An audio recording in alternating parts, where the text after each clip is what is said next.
Best Living Systems introduces MCI, multi-cluster ionization, the most innovative and cost-effective air purification technology on the market today. The trademarked MCI, multi-cluster ionization, was first introduced at the 2014 ASHRAE show, where it was recognized by industry experts with an honorable mention as an innovative technology. How does it work? Utilizing multiple components in a synergistic way produces a clustered bipolar ion capable of annihilating microbes in the air and on surfaces. IAQ professionals are very familiar with the UVC germicidal wavelength, as it is combined with a multi-metallic, multifaceted hydrophilic target plate to proactively produce an increased number of hydroxyls throughout the airstream.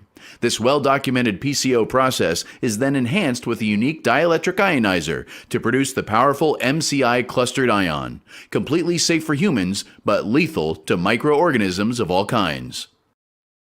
Airborne contaminants like microscopic dust particles, mold spores, dead skin, pollen, and other allergens are attracted to but then destroyed by the power of the clustered ion. Testing data has shown a significant reduction in all airborne contaminants, including VOCs, biologicals, odors, and particulates.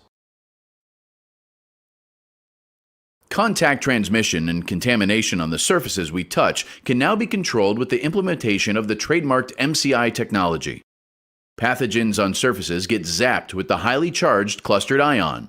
The benefit of surfaces being sanitized with MCI is long-lasting and actually creates an environment where contaminants being transferred to that surface are immediately destroyed, leaving the surfaces constantly cleaned and sanitized. The trademarked MCI multi-cluster ionization technology is incorporated in an array of air purification products offered by Best Living Systems, including HVAC probes for plenums and plug-and-play standalones for large or small areas. MCI, for people who like to breathe.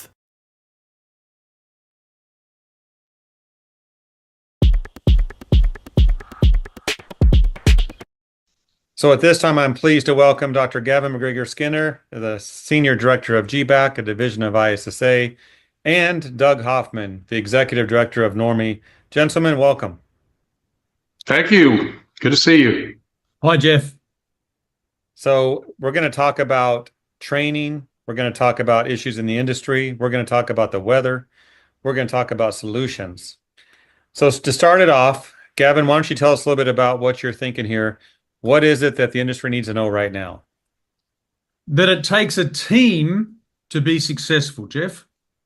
And at the moment, we've got wonderful people doing very important activities when it comes to capacity building, certification, training. But when we go into action, when we have to go live with this, we go off full operational, we are all over the place. We're scattered.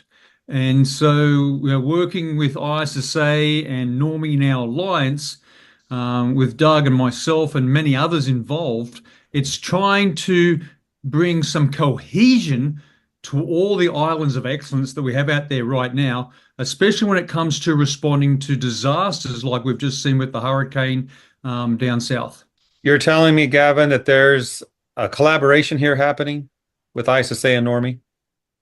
Yeah, so through the ISSA NORMI Alliance, Jeff, we've been working pretty diligently and being very focused on how to do better for the industry. And you just have to look what's out there in the media right now on all the discussions that emergency managements at the local level, the mayors have, and then go back to social media where it's going, hey, I need this humidifier delivered here. I've just run out of PPE. I have no more gloves. And you go, oh, well, hang on, guys, we should be more professional than that. We should be better organized than that. That sounds like a good idea to serve people, to help. Doug, do you know anything about this? Yeah, I was just thinking about what happened here in Louisiana when Katrina hit. We had been in business for about a year doing training. Of course, Louisiana had a licensing law, but the reality was that there was really not a focused central place where people could find the professionals that they needed. And as much as we appreciated, obviously, everybody from Tennessee and Georgia and Texas coming in to help, there was still that need. I think there was a vacuum for information. I remember doing several free seminars at a couple of libraries, people just hungering for information.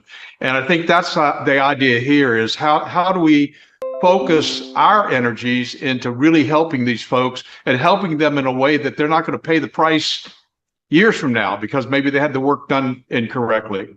So Katrina, that was a devastating storm. We've seen others, and recently we've seen even more. This has been a busy year for storms.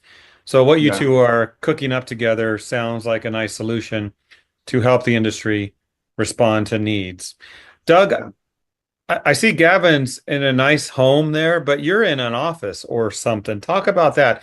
Talk about the training centers and what they can do for this concept. Well, thank you, Jeff. We're very excited about the fact that we're now being able to open up training centers around the country. Actually, we have one in Fort Lauderdale, which is our Normie Pro Academy South. We just opened this location, which is our Normie Pro Academy Central. And January 1, we're going to be opening Normie Pro Academy West, which is in Anaheim, California. So we're very excited about the possibility of being able to do training, not only from the initial training side of it, but also from the advanced training, which a lot of these guys need. Unfortunately, like so many things happen, somebody gets trained and they get a license and then you don't ever see them again. So what we're hoping is that we can provide the kind of depth of training that they need with this type of facility, that they can get the kind of advanced training they need on both the assessment side, on the remediation side, and then just in indoor air quality and microbials in general. So yeah, we've got a great facility here. Very excited about it. I think it's going to work out for us very, very well. And it's here located in a place where everybody wants to go. New Orleans, where we have great food, oysters. I have sampled some of the good food down there. So I'm assuming some of that good food makes it to this classroom. Maybe. No, that's the plan. In fact, a couple of our classes are actually on-site classes where we go actually into a facility and do an assessment. And some of those classes include lunches and dinners. So yeah, we take advantage of the resources as we can. Okay. Gavin, what do you think about this? I know you enjoy a good classroom yourself. Oh, it's so important, Jeff. The challenge that we have right now is, we have events occurring all the time. We've just had a huge event with the recent hurricane. We know the water will go down. We know the roofs will be repaired. We know the pictures in the news will go away, but the health problems will continue way beyond this. And the challenge we have is that how do we determine whether the building is healthy or unhealthy? The threats of disease are hard to see, but I think both Doug and I are in total agreement. We need to address these dangers, these health impacts, these health problems as seriously as we deal with raging floodwaters and roaring winds. And the only way we can do that is through certification and training facilities like what Normie is running and what Doug's just explained. And as I could offer as well to that input, the reality that we're dealing with things you can't see. And so you've got to do testing on both the pre and post side to find out if in fact you have a problem, and then if you've actually reduced that problem. A lot of people don't realize what happened at Katrina, which is also now happening in North Carolina. It happens in Florida. The water comes, it goes away. You may not have a mold problem right away, but how many of us saw the caskets floating down the lake? Now you're dealing with Cat 3 water, contaminated biological contaminants. So it's not just about mold, it's about microbials that you can't see. Thank you, Doug and Gavin. It seems like a lot of industries out there have requirements mandated by state and government to get your nails done. Not that I do that. To get your hair cut, to get your furnace or air conditioning worked on, to get your plumbing done in your home or business. It requires someone with a license, and that process to get that license is obviously intensive at times. Are we seeing that happening in this industry? I know we published a recent article on Clean Facts about something in Illinois. I'd love to hear both of you comment on this. What have you seen? What do you think is going to happen in the short term and long term with this? But the states have taken a couple of different paths. Some of the states have actually created boards, and those boards are licensing boards. They've set requirements for what the licensing should be and who should actually meet that training requirement. Other states have decided that they would rather have a registration process, or at least advise the public on who they should use, who should be they should be using for their program, for their needs, whatever their remediation needs are. And so I think a great example is we've got 5 states that do have licensing right now, but we also have states like Illinois that just came up with SB 1087, where they're saying if you're going to, it's basically a public awareness thing. If you're going to do mold remediation, then you need to look at the IICRC or NORMI, a third-party training association that's got a national presence. And so that's where I see it, as kind of these 2 different paths. And I think we're going to continue to see it, frankly, because microbes are becoming a bigger and bigger issue. Thank you, Doug. And Gavin, anything to add to that? Yeah, exactly what Doug had mentioned. Last time I looked at the map, Jeff, I think there was about 50 states, and Doug just mentioned 5. But what's happened in Illinois with the Mold Registration Act is pretty remarkable in the way that we're looking at, it's the invisible stuff that's most consequential to the health of the building and the health impacts to people. And what we're seeing now in Illinois, that Mold Registration Act comes under the Department of Public Health. Now, the Department of Public Health will want metrics, they'll want measurements, they'll want key performance indicators. So that's a whole fantastic new change to where the direction we're taking into registration, certification, and training all our first responders that are out there, whether it be a natural event or a man-made event or just an accident, water pipe breaks, for example. So the point where we're saying here right now is that the victims of all these disasters, right now, the problem with how we respond is that everyone throws money and resources in the acute phase, but there's not a lot of interest in the long-term phase, which is the health phase. So what are we doing 1 year, 5 years, 10 years from any event, any disaster, any emergency, when the attention's moved away, yet people are still dealing with it? And I think the Mold Registration Act and all the other licensing laws and requirements in those other 4 states are so important when it comes to professionalizing, becoming more professional at what we do, but doing it through a way of measurement and metrics and key performance indicators. Let's dig into that a little bit. You mentioned, here, let me set this up a little bit. An event happens, a hurricane comes through, there's damage, there's response, things are fixed as best as can be done in the moment. Gavin, you mentioned years down the road. What are we talking about here? Once an issue is fixed, isn't it fixed? Well, Ed, you're right, Jeff. Once you put a Band-Aid on a hemorrhage, it might stop the hemorrhage for a little while, but then it starts hemorrhaging again. What we're seeing when it comes to buildings that have come under disasters, emergencies, events where the building gets wet, water damage. Our job is to go there in the acute phase to dry it out. But then more importantly, Jeff, we need to go back on a frequent period of time that's really laid out to understand whether that building, after being dried out, remains to be a healthy building. And that's so important because this connection, we understand that, for example, hurricanes are known for causing deaths and severe damage. We get that. But there's new research, Jeff, that's just come out that there are indirect drivers in these communities that have suffered a hurricane or a storm where thousands more deaths happen for up to 15 years after the storm passes. And going from the emergency phase, the acute phase, to a medium to long-term phase, it's what's so critical in the needs for our certification, our training right now, but also in our business processes. Can I just point out something I think this really reminds me of kind of where we are and what you're talking about, Gavin, is remember 9/11? How many years after 9/11 were people dealing with health effects as a result of them being in those contaminated environments? And I think, yes, you're correct. You can fix the problem. Everything looks great. But again, if it's not done correctly or you're not addressing the potential health issues, that's a big concern. One of the things that was exciting to me about what Illinois did, and this is a step in the right direction. I can tell you in 2004, a lot of people reacted to, oh, mold, what's the problem? Mold's been around since Leviticus. What's the big deal?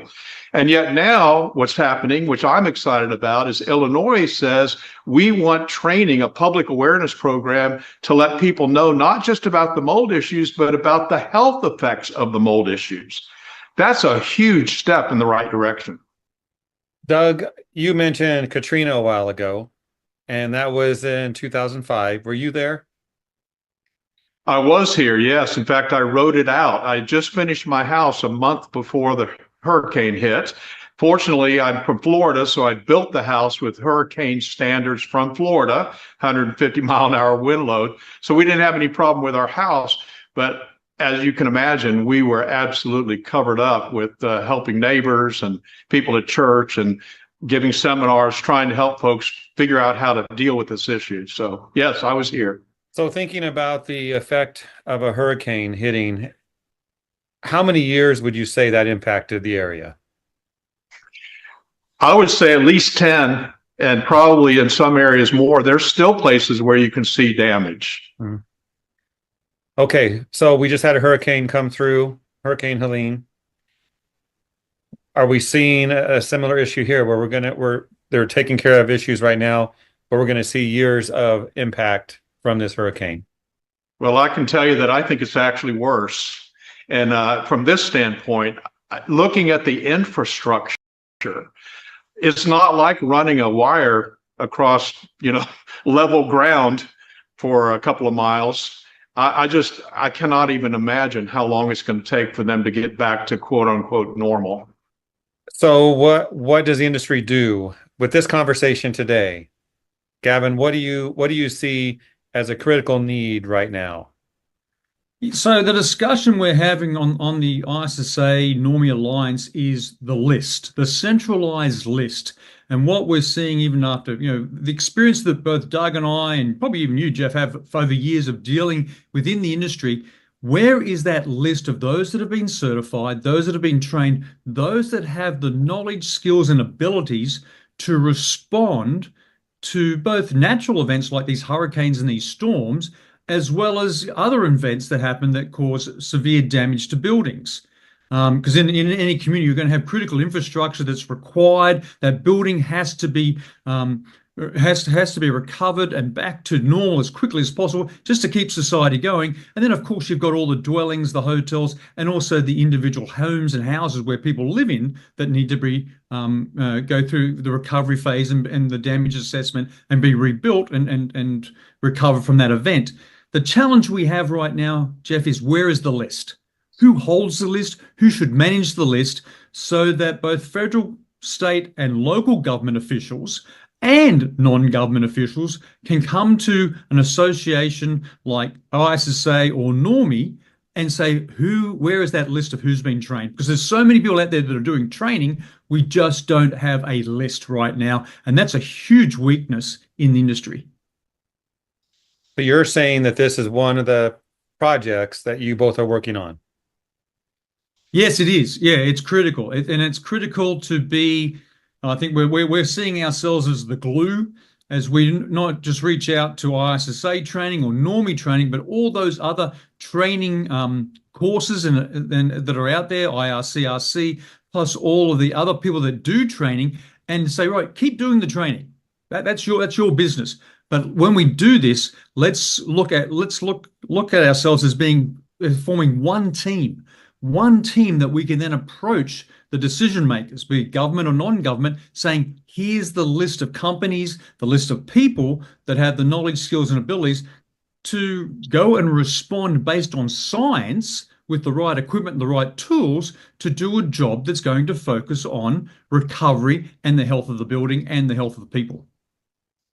And I think if I could add something to this, Jeff, from the very beginning, our mission was to both train professionals and certify them, but also to train the public, to inform the public. And I feel like I would be neglecting it if I didn't say our nonprofit 501(c), which is normieproetf.org, has some great documents on the landing page for people who are residents, to help them protect themselves during this process, and for volunteers. And so I think that's the point that Gavin's making, is we want to move forward with really helping the public and helping the professional, because both of them obviously are playing a part in this whole recovery process.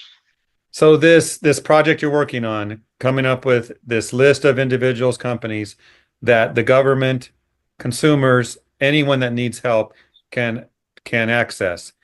When is that list going to be available? Well, I can tell you that Normie already has a list available on our website, normiepro.com, where people can search for licensed, trained, certified remediators and assessors. That's already in place, has been in place since 2004, and they can search by zip code, city, and state. And Gavin, what do you think? And that's what we're doing, Jeff. The same thing through the ISSA Normie Alliance, is looking at those lists, seeing where there's overlap, seeing, we're mapping it down to the zip code level. Where are people located?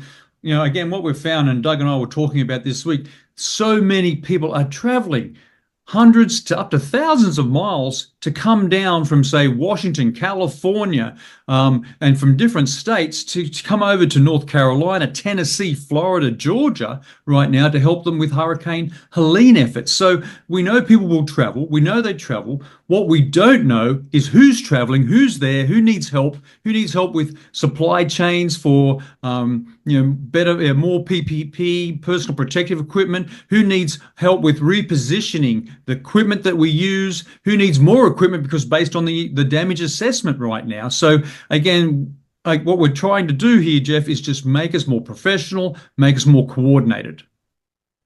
Sounds like a project that will never have an end, because there will always be additions to this. It's just a project to help, and that will never be like it's done. Here it is. That's what I'm hearing. Doug? Well, it's a piece of string, Jeff. Yeah, and you've got to start somewhere. Yes, exactly. Doug, just thinking about the recent hurricane, North Carolina and Georgia don't have licensing laws. That when we think about that, anyone can go in and do the work. Is that what you're seeing? And how do you feel about that? Yeah, it is that way. And the interesting thing about this is oftentimes the states will suspend their licensing laws, even when they have licensing laws in place, because what they want, and I don't want to sound cynical, but they want to get the tax base up. They want to get people back in their homes. And so they're open to letting anybody come in and do the work. I see that as an issue, obviously, because I know what kind of damage can be done if it's not done correctly. We saw that through Katrina when they suspended the licensing law here. We saw it the following year in Texas when they did the same thing. In Florida, they've determined not to do that. So if there's a hurricane in Florida, they're not going to suspend the licensing laws because they want professionals to do that work. And there's certainly enough of them out there. I think the key is, as Gavin said, getting the information out there to let folks know, here's how you can find guys who are really well trained and certified, and then giving them the documentation that they need, the resources that they need, so that they can follow the right kind of guidelines to use the correct standard of care. So it really is about just getting the information out there and education. All right. Anything we missed, Gavin, you want to cover before we wrap up? Yeah, one last really big headline, I suppose this is an industry alert actually, Jeff, is that a new study came out yesterday. And that new study was by Stanford University researchers Rachel Young and Solomon Chiang. They published yesterday in the journal called Nature, which is freely available on the internet. And what they found was that in any given month, people in the US are dying earlier in their communities than they would have if a storm or hurricane hadn't hit their community.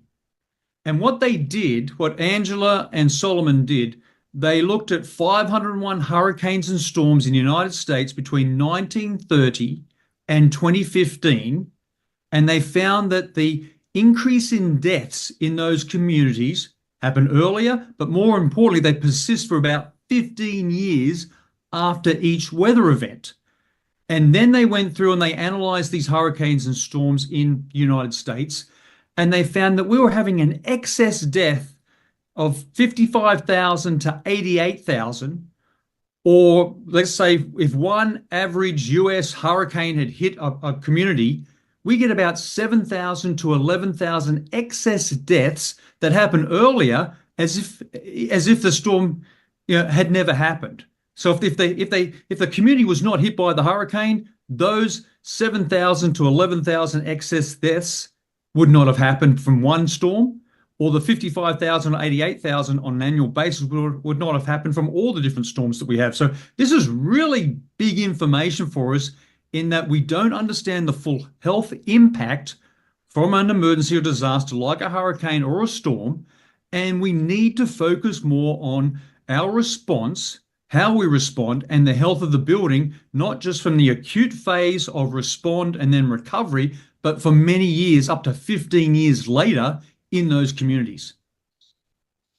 All of that is sobering information, important to know, because we can see the reason why your alliance is here and what you plan to do and how important that is. But thank you both for your time today. This is the first of many such industry alerts to keep people informed as to the work you're doing and how others as well, as they watch this, can contact you and volunteer to help in this cause. I assume you both are open to collaboration from others. Absolutely. That's what we want. I think we started with that comment, and it's really true. It takes a team. There's not one person that can do this. Yeah, and I just wanted to say, Jeff, Doug and I are fully aware of all those people, with all those great people within our industry that have actually they've actually gone down to the areas that have been impacted in North Carolina, Tennessee, Georgia, and Florida. They've deployed themselves. We're with you guys. You've got my phone number. Give us a call if we can help. Thank you both.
Good afternoon, everyone. I'd like to welcome you here to our webinar we have going this afternoon. And I want to welcome our guest speakers, Doug Hoffman, the Executive Director of Normie, and Gavin McGregor Skinner, who is the Senior Director from ISSA, I believe. I got your titles correct. If I didn't, I apologize. But I think I got it correctly. I'm glad you took the They're time. just titles, Lance. They're not that important. I know. Well, I want to thank everybody for joining us today. In recent events of the hurricane or hurricanes that have gone by, we've started to notice a lot of things happening within our industry and a lot of the verticals around us. And a lot of it's concerning, and we wanted to bring it to everybody's attention and offer some options. That's the easiest way for me to explain this. We're going to try to talk about staying healthy as workers through these events that have just happened with the two hurricanes.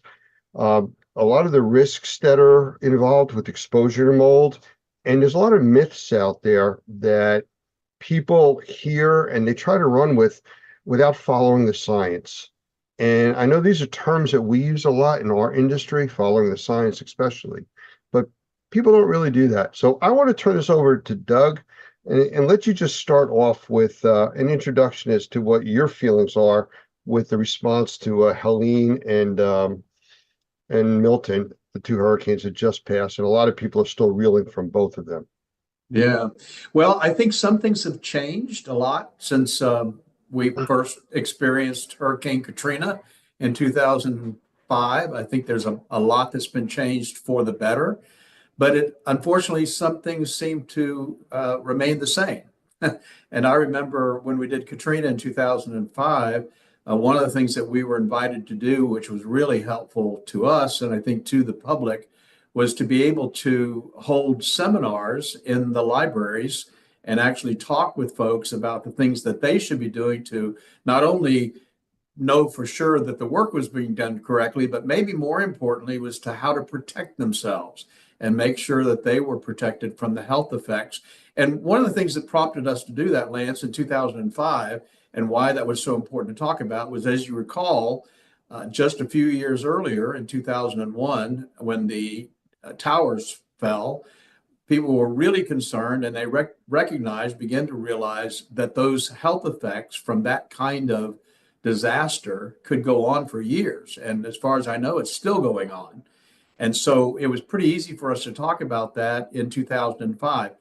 The unfortunate thing is that it seems as though we were dealing with kind of the same situation here. I see pictures of people dealing with contaminated environments with no kind of personal protection equipment at all. Volunteers jumping in, which of course we're always grateful for, but volunteers jumping in and doing work and not protecting themselves, not considering the potential health effects that they're dealing with. And then on the other side of that, you've got the problem with guys that really aren't licensed or trained to do some of the work. And so that's, in some ways it's changed, in some ways it's not changed. I think the government has been a much better, much better in their response. I don't think it's ever what we would want it to be, but I can tell you that they're better than they did in 2005. So that's how I see it. I see some things have gotten better. Other things seem to remain the same. Hey, Dr. Gavin, before we get into specifics, your take on what's been going on, just like Doug was saying. Yeah, this is really important just to put everyone into the big picture of what's happening right now. So Normie, ISSA have an alliance. We're working together as Normie has promoted this initiative to create an environmental task force to actually respond to disasters and emergencies based on science and based on evidence. Now, for me this week, Tuesday night was not a good night. I had a whiskey tango foxtrot moment, and you should know what that means. And I went, I've got to ring Doug. And what happened throughout Normie Environmental Task Force, Lance, people on the ground in North Carolina, Tennessee, and Georgia, working really hard during the day, get a bit of downtime when it's dark at night to make phone calls, contact me and said, they're handing out bleach, sodium hypochlorite. And I said, to whom? Everyone. To do what? To prevent or clean the mold that's already there. We're actually seeing buildings right now in North Carolina, Tennessee, and Georgia with mold growth, visible mold growth. And I said, oh, okay, that's okay. Probably a few hundred, containers of, we're not going to fight that battle. No, it's thousands of containers they're seeing in those different states. And that's a big problem. And straight away, I called Doug and I said, look, we've got to be responsible here. This is where we're going now. We've just had Hurricane Helene. We've had Hurricane Milton. Let's make sure that this time we do what's based on science, based on evidence, and we do it with the right advice. And I think it's really important in this session we had today to talk with Doug, yourself, but also look at what's out there right now, what is wrong, and I'm going to use that word pretty strongly. It is wrong, and what is correct based on science and evidence. There's two different components to what you're talking about here. One is the effectiveness of bleach in this case on a mold environment. And the other one is the precautions and health risks to the people using it. So Doug, I don't know if you'd like to start with, I know you have a lot of research and data behind the effectiveness side, if you want to start there. Yes, I'd be happy to. It's interesting because we were talking yesterday about this. The article that I wrote actually in 1998 was about how bleach should not be used to deal with mold. And so again, as I said, some things have changed, some things are better. I know Clorox, for instance, has a good portfolio of products that do include sodium hypochlorite and have been approved by the EPA to do work. So we're not talking about a specific company. What we're talking about is jug bleach, bleach that you would buy over the counter that has nothing in it except sodium hypochlorite. And I'm reckoning back again, Lance, to 2005 for Katrina. And I can remember one of the frustrating things was I'm at the library talking about don't use bleach, and it's being handed out by the gallon, and because it's inexpensive. But the problem that I knew then, and that we've continued to teach on, and I think the science is coming around, obviously, for people to realize that this is the case, is that unfortunately jug bleach will get rid of the staining, but it does not get down into the bioslime, as we call it, and actually destroy the mold that's there. And so oftentimes it'll come back. And of course, then you also have the health effects. We talked about a minute ago, PPE. What are they using? Are they using the right kind of mask, the right kind of gloves? If they're using bleach, are they mixing it with anything that's going to create a toxic environment? So that's our big concern, is how do they protect themselves? And then how do they utilize the right kind of chemistries that are not going to present problems for them, not only now, but later? You know, Gavin, following up on what Doug said, looking at it from more on the medical side of protecting yourself, I want you to address that. But there's one other thing that you had mentioned in a previous interview where you were working overseas dealing with Ebola. And I remember you mentioning pits being dug around the tents and filled with bleach. The bleach had a specific purpose there for the bacteria, but where do you stand on it with the mold issue? Yeah, good question, Lance. I'm going to just emphasize bleach, sodium hypochlorite, made from reacting chlorine with sodium hydroxide, is an excellent disinfectant and an antimicrobial agent. I'm going to make it really clear. In 1998, Doug Hoffman wrote, bleach doesn't kill mold. In 2024, I'm going to say again, bleach doesn't kill mold, but we're seeing it handed out. Now, in 2014, I had 3 trips to West Africa. We had the Ebola outbreaks. I was setting up Ebola hospitals and managing teams to run those hospitals. And our metric there was, Gavin, you're not safe. You don't smell strong enough.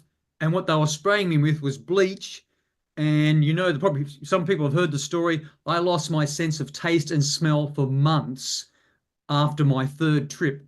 You know, each deployment's about 21 days. After my 3rd deployment, I came back and went, I'm done. I can't do anymore. I've lost my taste. I've lost my sense of smell. My wife was great. Was very happy to see me to come back and said, I'm going to take you for the biggest steak you've ever seen in your life, because I hadn't eaten very much and lost a lot of weight on deployment like we always do. But the bleach had destroyed my sense of taste and smell. Now, so it's a good disinfectant. It's a good antimicrobial agent, but it doesn't kill mold. And I just wanted to highlight here, Lance, that this has been going on for a long time. Right now, let's get it really clear. The US Environmental Protection Agency, we call that the EPA, has a website. Should I use bleach to clean up mold? And what do they say on that website? Bleach is not recommended. So I'm going to put that in the chat so people can actually see that website. US Department of Labor, Occupational Safety and Health Administration, we call that OSHA, on their website, they have a brief guide to mold in the workplace. Doug published his article in 1998. They published this website in 2013. They haven't changed it because it's correct. It says, the use of a biocide, such as chlorine bleach, is not recommended. And I'm going to put that website in the chat. This is from the EPA and from OSHA. While you're typing that, I'm just going to give everybody a hint on finding these sites if they can't use the link. The first one would be just do a search on EPA and mold to clean, or I'm sorry, and bleach to clean mold, and it'll come up with these sites, and you'll see exactly what it's talking about. And the same thing with OSHA. It would be OSHA and bleach as a biocide or bleach killing mold. And you will see this information that Gavin is talking about. And this is where it gets really, really critical and really important here, Lance. I used to work for the US Centers for Disease Control and Prevention. I was an Epidemic Intelligence Service Officer, an EISO. Loved that job, had a fantastic job, did fantastic things with Ebola and many other highly infectious diseases like avian influenza or bird flu, tuberculosis, malaria. Really had a great career. Really enjoyed working at CDC. But, and I'm going to be very critical, the CDC has a website. It's called Guidelines for Cleaning Safely After Disaster. So Guidelines for Cleaning Safely After Disaster is the CDC website. Now, American Red Cross, many other volunteer organizations, many other non-government organizations, even local government officials, state government officials, all reference that website, the CDC website. And on that CDC website, it says, clean up mold with a mix of bleach and water.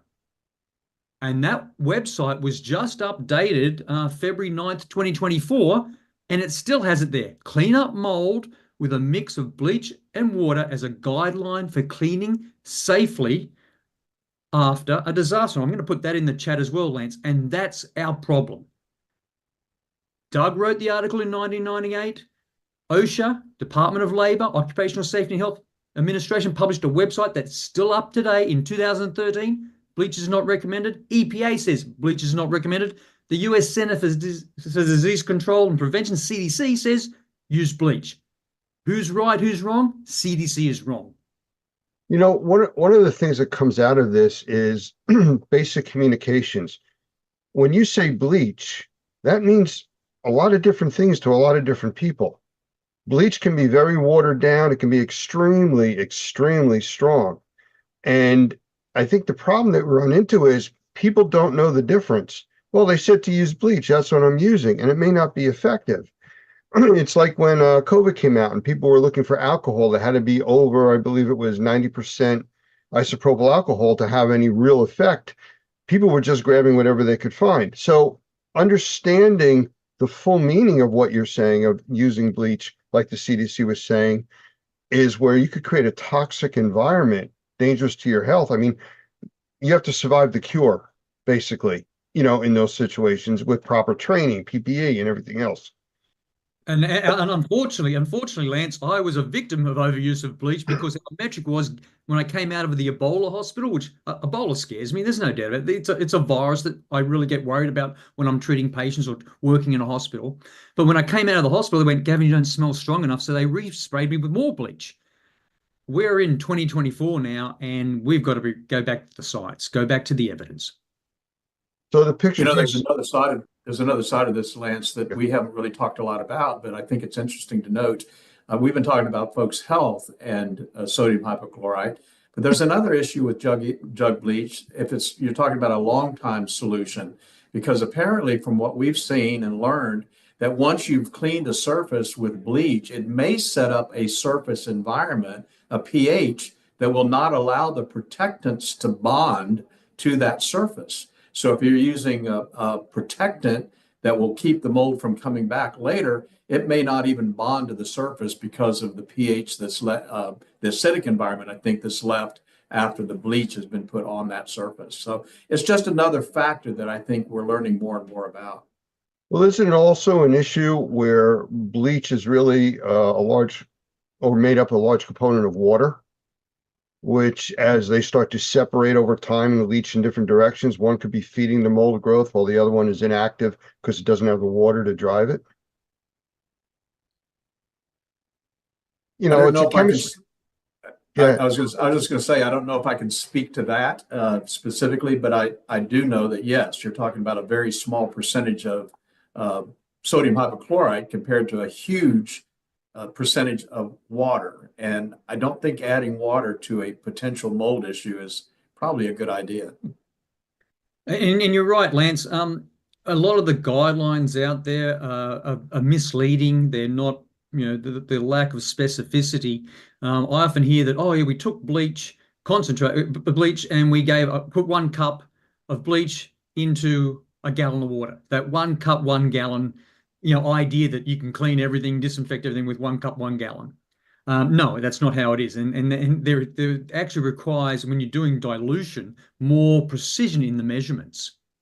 And so if I'm hearing from colleagues on the ground through the Normie Environmental Task Force in North Carolina, Tennessee, and Georgia, that they're handing out sodium hypochlorite bleach, we don't know, we don't have a lot of details on the products or how that's being handed out, but we know a lot that's been handed out. There are no use guidelines. So where are the use guidelines? And then, as you correctly said, Lance, before, where are the safety guidelines? And that's really critical. And then when you go to safety, they start talking about, and even on the CDC guidelines for cleaning safely after disaster, right at that very top of that page is get the right safety gear. They talk about eye protection. They just mention goggles, but they don't give any details on what goggles are. They talk about N95 masks, or as we call them, N95 respirators. Where are you going to get those from? Have you been fit tested from them? Do you know how to use an N95 respirator the way it was designed to be used? Heavy work gloves. What does that mean? Is it Lowe's? Is it Home Depot? Is it Amazon? Where am I getting heavy work? Be more specific. Waterproof boots with steel toes and insoles, not just steel shank. Okay, fair enough. Earplugs or protective headphones, and at least 2 fire extinguishers.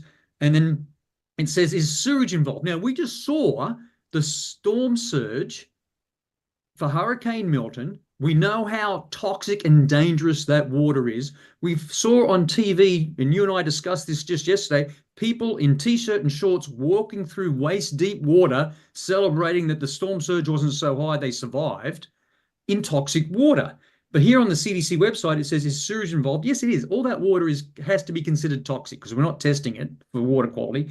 Make sure to wear rubber boots, rubber gloves, and goggles if sewage is involved, which I agree to, but be more specific, add some more details, help all these wonderful people, again, that we know of that have deployed, or even the building owners and the homeowners, be more specific in how they protect themselves safely. And that detail is lacking.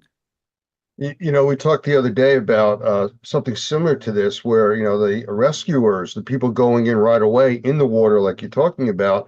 Well, I had my tetanus shot. I'm good to go. That only does one piece of things that you could be exposed to. So proper PPE, understanding it, knowing how to use it. You mentioned the N95 mask. That doesn't do anything for the fumes given off by these chemistries. The fumes from chlorine and stuff like that. So, just because you have a mask on doesn't mean you're protected. So there's a whole series of issues that come up with this, with lack of information. And Doug, I know that's a lot of the training that we through Normie and the Environmental Task Force try to push. And it's got to start there. Yeah, well, I wish we had more and more opportunities. Maybe this will give us the chance to speak to the public, to be able to have those forums and the libraries or with the businesses, to be able to talk with them ahead of a storm. Hey, you've prepared for a nuclear war. How would you like to prepare for a nuclear microbial war? Let us tell you how that works. And I wish we had more and more opportunities to speak to the public and let the public know ahead of time, before they get into this situation, what it is that they need to do. And of course, that's one of the purposes of our videos that we have, flood.normie.org and hurricane.normie.org. That's one of the reasons why we have those, is for hopefully the public will see that before they get themselves into a jam. And that's the real challenge. And I thank Dr. Gavin for working so hard to help us get this out in front of the public with his influence and his resources. I'm hoping that we're going to be able to talk directly eye to eye with these folks who need protection, whether they're a volunteer or whether they're actual resident. Both sides of the coin. Somebody coming from Tennessee to work on some building in Naples, Florida, he needs to know how to protect himself. That's a really good point. It's a really good point, Doug. In a post-disaster situation, we do very well with chainsaw safety. Yeah. Because we know a chainsaw is going to hurt you if you're not trained properly on how to safely use a chainsaw. What protective equipment should you wear when you use a chainsaw? How do you operate the chainsaw? How do you maintain the chainsaw? Why do we not take that same chainsaw philosophy, approach, practices to cleaning up and looking for mold, or preventing mold, or taking out mold? Why do we not use the same principles of chainsaw safety when it comes to pressure washer safety? And that always seems to be a step down for me. Well, and you want to have that balance, which I think is one of the reasons why it's difficult to do. And frankly, I think together we can reach that balance. I've always said in our classes, people talk about mold. Well, it's been around since Leviticus. What's the big deal? That's one extreme. Then you've got the other extreme. Oh, you got mold in your house, tear it down and build a new house. Well, the truth, like so many things, is in the middle between those two extremes. And I think us being able to talk about, here's how you protect yourself. Nobody's trying to scare you to death. We're just trying to tell you that it's a concern and you do have the ability to make sure that you do it correctly. Don't look at it as if it's no big deal. So let's move over to some of the myths that are going on, because I think that's the next piece of this that we really need to talk about. We've talked about what doesn't work or what doesn't work well. What does work for taking care of the mold problems? If you want to address that. Either one of you, whoever wants to jump in here. Well, I can tell you. I'll start, then I'll hand it over to you, Doug. Those websites that we've shown have to be corrected, and hopefully we'll have this discussion to do that. More importantly, we've said, straight out, bleach does not kill mold, but we're seeing it being used. The challenges that we have also then, Lance, is that the Federal Emergency Management Agency website talks about hurricane cleanup hurricane cleanup for your property and how to do it safely. And it says on that website, clean and disinfect everything that got wet. We know we can't disinfect everything that got wet, so that's wrong. US Department of Housing and Urban Development, we call that the HUD. Their website says, dealing with the aftermath, steps to take for a storm-damaged home, clean with hot water with laundry or dish detergent. How do you get hot water in an emergency in a disaster that has no electricity? So, and why are they even saying hot water? For when it comes to restoring, remediating, and getting these buildings back into a safe indoor condition. And so there are alternatives, and I'll hand that over to Doug. But because the problem is that many of these websites say, yeah, I totally agree. EPA, OSHA, I agree with you. Don't use bleach, but then you don't give the solution. Gavin, real quick, you used the term to use hot water. Words mean things. What is hot water? Does it have to be boiling? Does it have to be where you can't touch it? Is it warm? There's no explanation there to your point as to what it actually means. Well, let me just put that FEMA website in there right now that says clean and disinfect everything that got wet. And in our industry, we have definitions for clean, we have definitions for disinfect. That's not possible. The US Department of Housing and Urban Development, which we call the HUD, talks about clean with hot water and laundry or dish detergent. Yep, fine. But again, as you correctly said, Lance, how hot is hot? What is hot? And how do you do it in a post-disaster situation? Yeah, let me speak for a moment, if I could, to chemistries, because I think that that's a really important part of this process. Sometimes you absolutely need to use some sort of chemical to get things actually clean and to kill the microbes that are there. One of the things that we did last week was we sent a case of enzyme cleaner to Florida, to a church down there that needed some help, and they were looking for what kind of chemistries to use.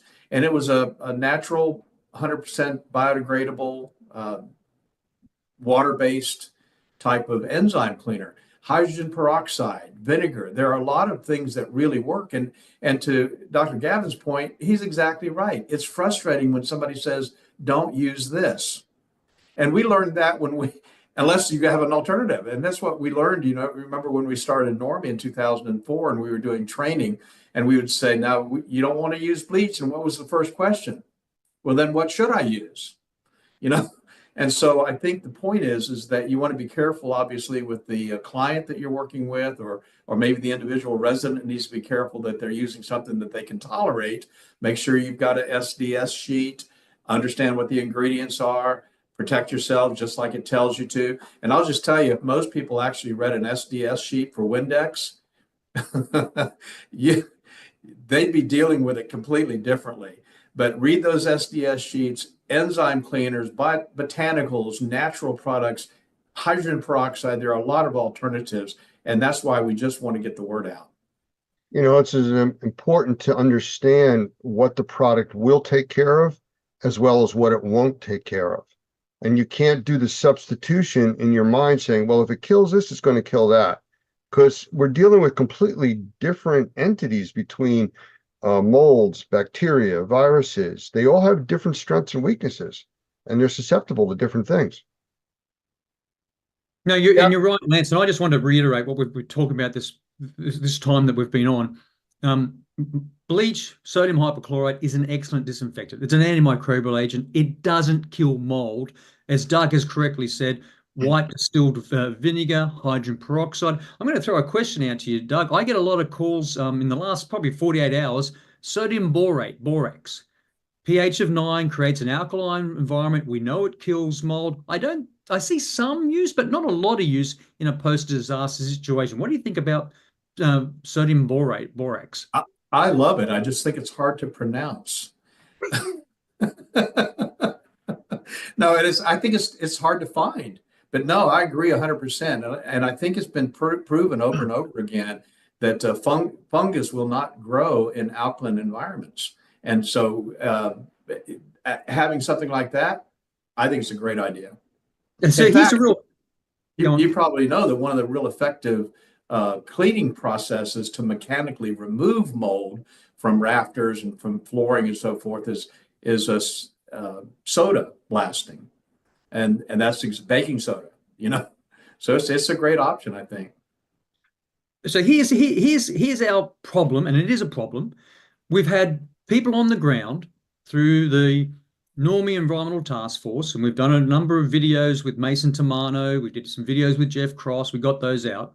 We've had phone calls from the front line saying they're handing out, and I thought it was a few 10 or maybe 100 units of, it's thousands. What I'm hearing is thousands of units of bleached sodium hypochlorite. How do we transfer that? How do we change that to say, why aren't we seeing thousands of units of white distilled vinegar, hydrogen peroxide, borax, baking soda? Why? Just why is that not happening? And why do we still have sites like the CDC, the Center for Disease Control and Prevention, with their guidelines for cleaning safely after a disaster, saying clean up with mold with a mix of bleach and water? Why is that happening in 2024? Yeah, I think a lot of that has to do with just resources, frankly. Sodium hypochlorite is pretty inexpensive, and it's pretty easy to give away.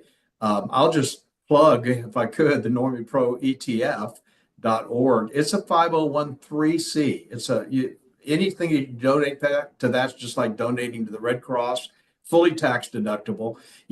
Dr. Gavin, if we had thousands and thousands of dollars, how easy it would be to provide that kind of product and those kinds of services to those disaster areas.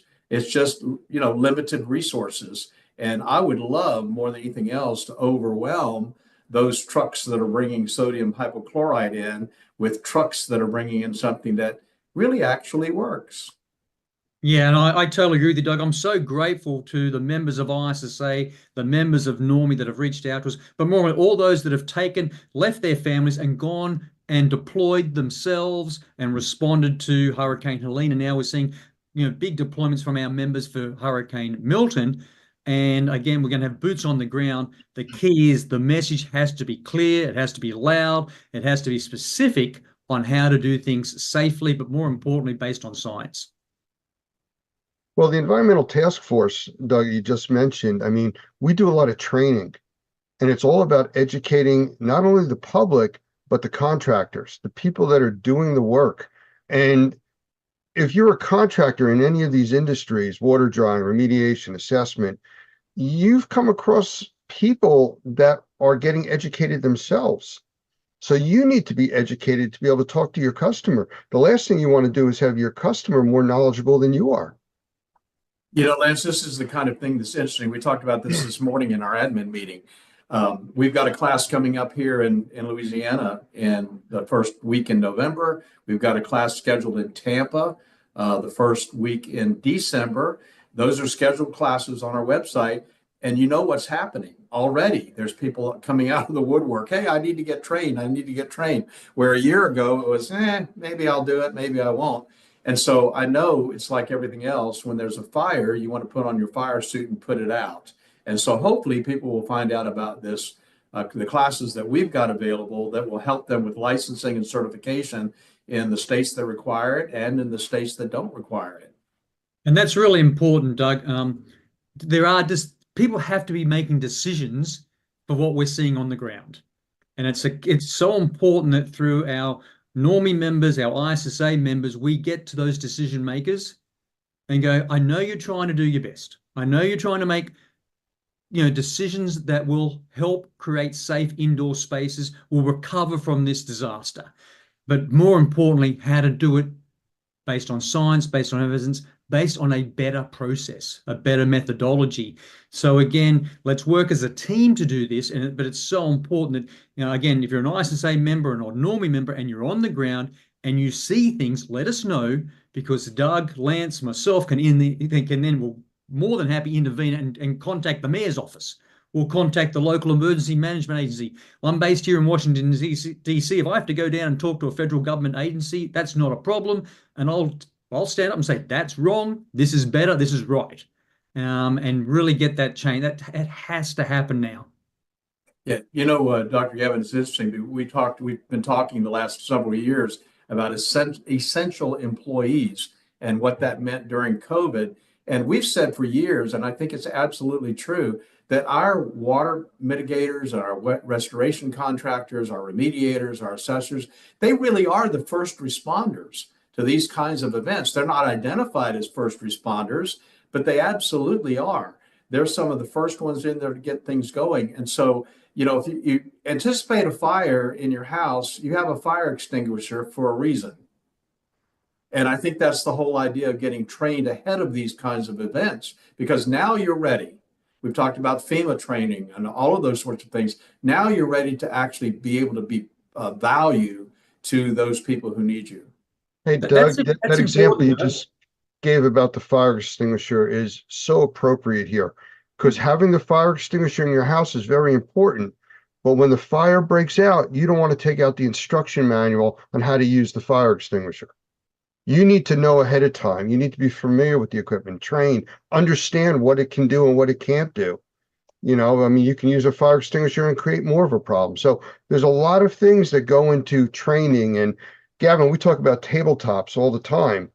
That's the kind of concept that needs to be out here, and to have all of these valid and scientific facts brought into our training.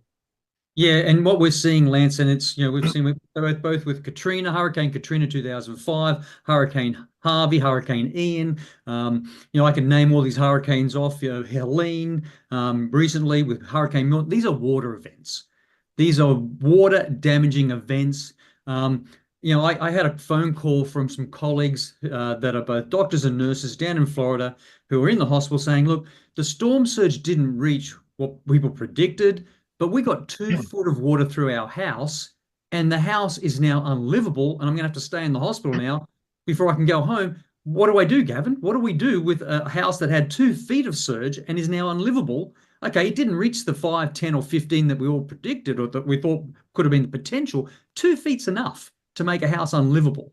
And everyone should be seeing those videos on TV right now from Hurricane Helene, as well as the flooding, as well as the surge from Hurricane Milton, going 1, 2 feet. That's enough to make a building unlivable, unusable. And that's the message that's not getting out there right now at the moment, Lance. So that's where this, again, the training that Normie does, but more importantly, the awareness of key decision makers is so critical. And as you're right, as we do these tabletop exercises, which I'm involved a lot through my affiliation with different organizations as we prepare for hurricane season, it's predictable. What I'm not seeing is that recovery is always a key part of the disaster. cycle. And those that are involved in recovery are our members. They don't make the exercises. They don't come to the tabletops, and that has to change because we've gone very quickly from response, search and rescue, water rescue, now to recovery. And our members are going down there right now, if not deployed for Helene, they're deploying for Milton, and they haven't been considered by both federal, state, local government, as well as non-government, as well as volunteer organizations, as a key part of the recovery effort. And they are. Drying a building is based on science. Responding to and preventing mold growth is based on science. And the point is that we have to do better at that. And that's something that Doug and you and I are all working towards. And our goal right now is, did we do well in 2024? Not well enough. Are we going to do better in 2020? Are we going to do better in 2025? Yes, we have to. I want to move back to the 3 points or topics that we originally started here. But just before I do that, I just want to put out there, if anybody's interested in getting more information on the Environmental Task Force from Normie, you can go to Normie Pro ETF, EchoTangoFrank.org. And that's got a lot of information on that page, including how to join the Environmental Task Force and Project Safe, which we've utilized to have our members all over the country check in with us, let us know that they're okay. We actually use the term I am okay, which is I'm okay. So, it's more information that you can get. With that being said, what our original topics were, you must stay safe and healthy, health risks for mold exposure, and the myths of this industry. I'm going to put it back out there if you guys want to sum up these points and I do have one thing I'd like to do, which I haven't really said yet, but I think we should ask this question. One of the things that we've learned is that Normie has grown because we have really good people, well trained in the field, and because they look good, we look good. Can I just say that we see ourselves as being able to have an army of well-trained folks out there who can touch the lives of people we have not even met. And I say that to say this. I'm sure there's someone on this call who's listening who could get us in front of the people who make these kinds of decisions. And if you can do that, please reach out to us and let us know. If somebody's willing to talk or listen, we're willing to talk and to show them how important it is that they do things the right way. We love those kind of opportunities. So I just wanted to put that out there. Help us get this information out to people who need it. Help us help you is really the expression that I like to use. But Gavin? Yeah, and the other thing, Lance, get the right safety gear. Practice wearing and using that safety gear before you deploy. I work with highly infectious diseases or those diseases of high consequence. I practice in the dark because most of the time when I'm working, the lights go out. And if I can't put on my personal protective equipment and take it off in the dark, then I'm going to fail in the real world situation. So get the right personal protective gear. If you're deployed, pace yourself. I see so many people run in and it's hot, it's humid, it's an austere environment. There are dangers there. There are hazards there. Pace yourself, ensure you've got, a lot of these places now still don't have electricity, access to clean water, access to clean and safe drinking water. Stay hydrated. If you're going to take so much precautions and training when using a chainsaw, then apply those same principles to pressure washing, and apply those same principles to cleaning up after the hurricane or the disaster, the flood event, to prevent mold. And the other thing is that I see often, and we saw this on TV. You and I talked about this yesterday, Lance. Don't underestimate the danger of floodwater. It's toxic. And it's toxic because it has sewage in it, it has agricultural products in it, it has contaminants in it, it has all sorts of things in floodwater. And I think people underestimate what floodwater, the health risk that floodwater can pose to you, and understand that if you get open cuts or sores, which you will, they're exposed to floodwater, you've got to clean them, you've got to wash them with soap, you've got to ensure that they don't get infected. I deploy a lot in disasters, and I see a lot of skin infections. And so it's really important that don't underestimate the hazards that are in that environment that you're going to help after a flood event, which we're seeing from these hurricanes right now. And I think that's the problem. I see people working right now in short sleeve t-shirts and shorts. Not on my team. Doesn't happen. Common sense is the term that comes to mind here. The unfortunate part about common sense is people think they all use it. And common sense isn't something you're born with. It's something you learn. You've learned how to do things, and then you make your decisions based on that. How many times have you been to a disaster site where you see firemen running around full breathable pack scuba systems because they've been in fires, forest fires, or house fires? They come out, they take off their breathing equipment. What's the first thing they do? Light up a cigarette. It's just not something that makes sense, though it's what people do in the heat of the moment. No, you're so correct, Lance. The people that respond to disasters within our network are the most wonderful people you could work with in the world. And they become, very good friends because we all have the same commitment to service. The challenge I've had with so many deployments in disasters and emergencies is that those responders had to be rescued.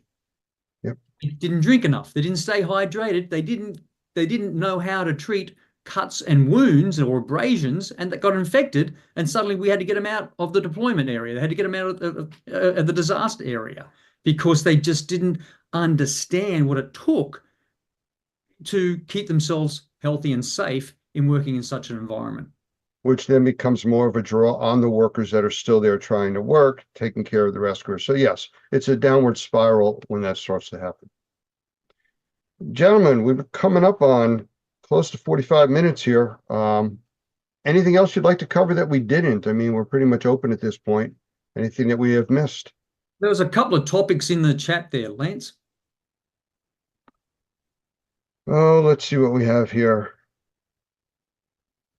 I appreciate the feedback, very helpful. As someone who's just returning home from a fire department after Milton's landfall, with extensive water damage throughout the structure. I'm just shortening up fairly long here where it was written. What are the solutions you all offer for public servants to boost the message out to the community? Suggestions on what they can do. Offer free training to your emergency services. We have a program called FRAP, First Responders Awareness Program, where we help you provide instructions to your emergency service organizations how to protect themselves. It's pretty standard stuff, but you have to hear it over and over and over. Anything else, guys? Well, I was just thinking about being bold enough to actually even address the issue. Sometimes people are kind of wary about promoting something that may look like they're trying to help themselves, but the truth of the matter is that when you are bold enough to be able to talk to folks who need to hear this, the decision makers, when you're bold enough to do that, think about how many hundreds and thousands of people that you are helping who are out there in the marketplace just trying to survive. And I think, as Dr. Gavin said, we forget sometimes about those folks that had just a little bit of a problem, but it's their house. It's a big problem. And it's something that they need to be able to take care of in the right sort of way. It's a good first responders also need to be able to take care of their families and themselves to be able to have the time to go and be first responders. So that's another part of the equation that we didn't address tonight, but it's one of the important pieces. With Katrina, they learned where they had hundreds and hundreds of buses, school buses, staged to evacuate people, but all the people that were driving the buses were evacuated. This is the kind of thing that common sense doesn't take care of, but you need to be trained and have a plan for it. Yeah, be respectful, Lance. If you're deploying down to a disaster, people are traumatized, they're upset, they've lost personal belongings, their businesses, the buildings, both home and commercial, have been damaged. Be respectful. Be a good listener. But more importantly, when you go back to the emergency operations center, and they're telling you to go faster. That's not always possible. And there's times where I've been leading teams, I'm going, stop. That's going to make this whole situation, which is already unsafe, and it's going to increase the risk for injury and damage. We have to slow down. That's not safe to go in there. That building has been closed. The windows have been closed. The door has been closed. There's sandbags at the front. It got flooded. It's been a week to 10 days before anyone's opened that. And you want me to go in there and do what? And if they don't have the proper personal protective equipment, the gear, the safety gear, you can't rush into those buildings. And that's so important. Again, have good decision makers, good management, good leadership, and then you've used that word common sense. I try not to use that in a disaster situation. I try to focus on the hazards. I try to risk, and I say, what's the worst that can happen? And I start that with all my conversations, because people they rush. When they go fast, they get hurt. There's a very good comment here that I want to put out to both of you, and whoever wants to jump in on. There's a few things here. As a follow-up, community members are asking us directly, what do we do? What cleaner should we use? If not bleach, what? We're already getting those questions from our community members. So I think there's a couple of links, and he identifies this, that's Ryan. A couple of links I put into the chat area, one for volunteers and one for residents, and that's in our Normie Pro ETF. But we also have a great section of our normie.org webpage on the very bottom, resources for the do-it-yourselfer. And I think that's a really, really powerful little paragraph. It's got several links in there. I was just looking at it again. I know we have a resource library that will help them with getting information that they need, accurate information. There's information there about enzyme cleaners. I also have my book there, Mold-Free Construction. So I think there are a lot of resources at the bottom of normie.org that would really help give you the tools that you need. And I'll tell you, Ryan, if I were there, I'm in Louisiana right now, but if I were there, I would take those flyers and I would be printing a bunch of them out and probably handing them out to everybody I know, walking up and down the street. That you talk about how you could help. I think that would be phenomenal, is just getting that information out. Just try to pay attention to the addresses that we're giving you. The chat may not be available if you go back to watch this as a replay. It's normie.org is one of them. And the other one that we gave out a few times was normieproetf.org. And from there, you can access a lot of information. Gavin, I'm not sure if you had another site you wanted to give out. No, I totally agree with Doug. Let's again the challenge we have, and I think we've correctly and we've been good citizens on this webinar by showing the U.S. government, at the federal government level, which also then translates to what's at state government, local government, as well as those other wonderful organizations that respond. The information at the moment is misleading. In some situations, it's completely wrong. In some situations, there's not enough detail to be able to do a job that keep you safe. So really important. If we get too many mixed messages, as we're seeing right now, and we've talked about in this webinar, it leads to unsafe, or it leads to actions that aren't based on science and evidence, and that leads to mistakes. So it's really important that these events aren't going to go away, Lance. This is just, we've had 2 hurricanes, both made landfall, caused significant hardship, significant damage, significant problems, and we're seeing from our wonderful ISSA members and Normie members on the ground right now, real reports that things are not being done the best that they can do, and there are ways to do this better. Doug, any last comments here? I don't think so, except that I just want to really thank again Dr. Gavin for being here. A great asset. He's been a big help to us, and just thank you so much to him and ISSA. This has been a great collaboration and a good partnership. I'm looking forward to the great things that we're going to be able to accomplish together. Yeah, it is important, Doug. I'm glad we met all those years ago. I'm glad that but more importantly, we're doing this as it's a team. It's a true collaboration through our Normie ISSA Alliance, and there's room for many, many more partners. Thank you both for taking the time to be here. We appreciate it. And everybody else that's watching, thank you. And I'm sure there'll be more information coming out in the near future. And please be safe, whatever your involvement is with this disaster. Thank you.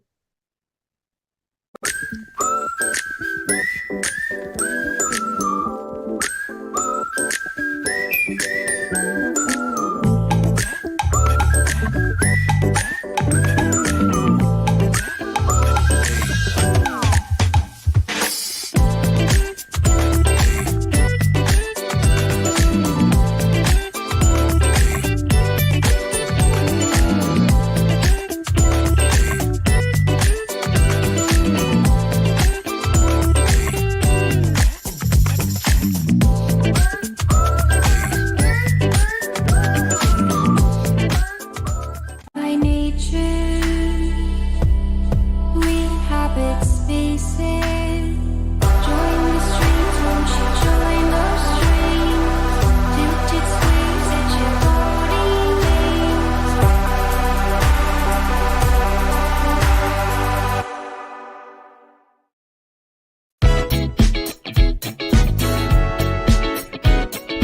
Your kiss is soft as a summer breeze, and you lift me up when you smile at me. When I'm with you, boy, I feel so fine. You make it summertime.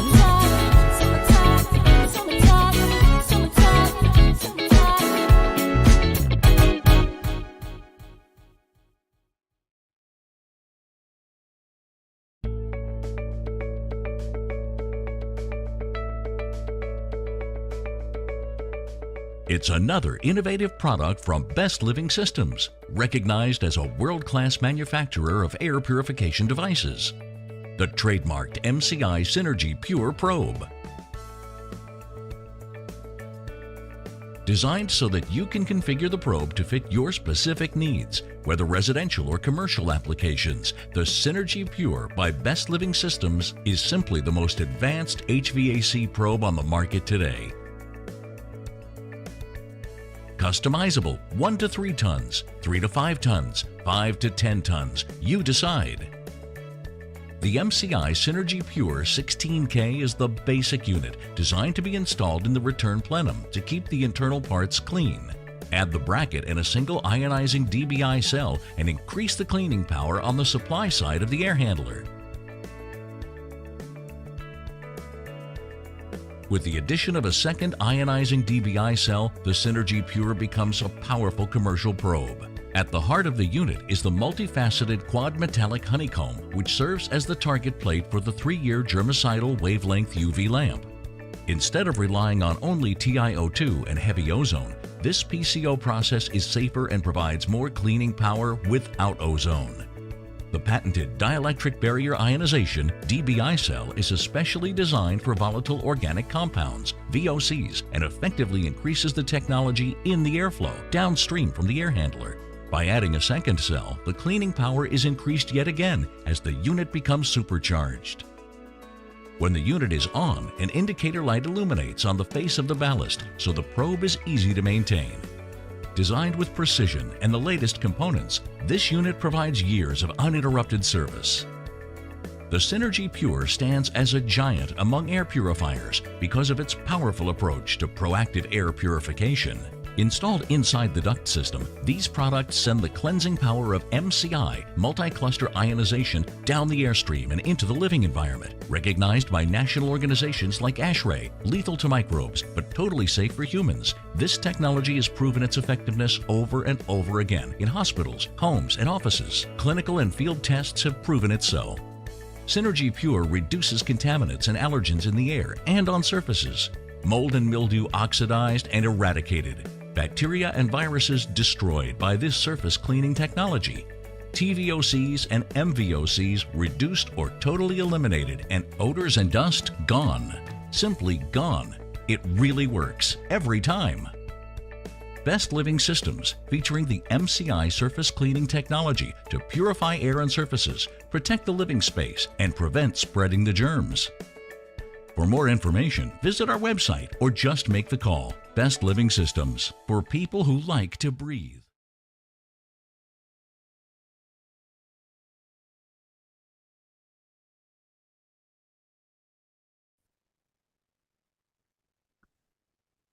I want to welcome Dr.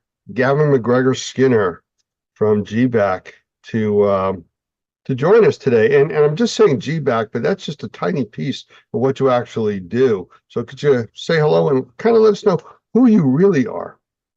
Yeah, that's a good question, Lance. I'm not sure whether I do work for a living or I just follow a lot of great hobbies. I think what really makes everything worthwhile from my professional opinion is the people I work with. So I'm very fortunate within the entire cleaning industry. I just work with wonderful people, whether it be cleaning on the front lines of a commercial building, a school, an airport, a hotel, or working with remediators, restorers, whether they're dealing with mold, or we're trying to focus on the science of drying, for example. So it's just a fascinating industry.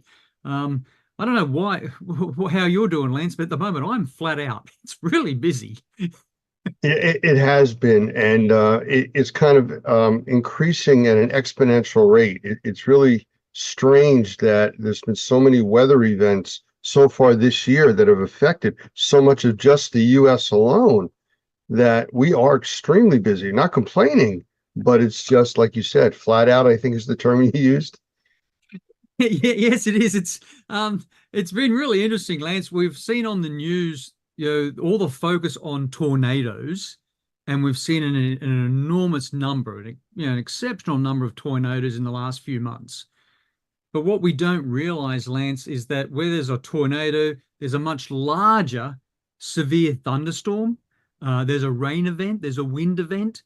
And so while we focus on the very critical needs of focusing on the impact of a tornado and the disaster and the catastrophic damage it can do, we start to forget that there's many other communities suffering from unusual rainfall, severe thunderstorms. I don't know what your night was last night, but we had power outages here in Washington, D.C. And that's really where the industry is looking at right now. There's so many opportunities for us based on these weather events.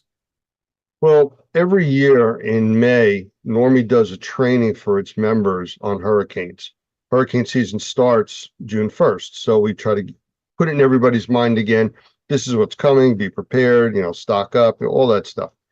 And we do that. And sometimes you get the reaction where it's almost like people become blasé about the whole hurricane effect until it's going to happen. It's kind of like every year you see people that live in hurricane-prone areas lined up for 6 hours to buy plywood. Well, if you live there, why wouldn't you have plywood, or supplies you need? So this is the kind of thing that people don't really take seriously until it's going to affect them.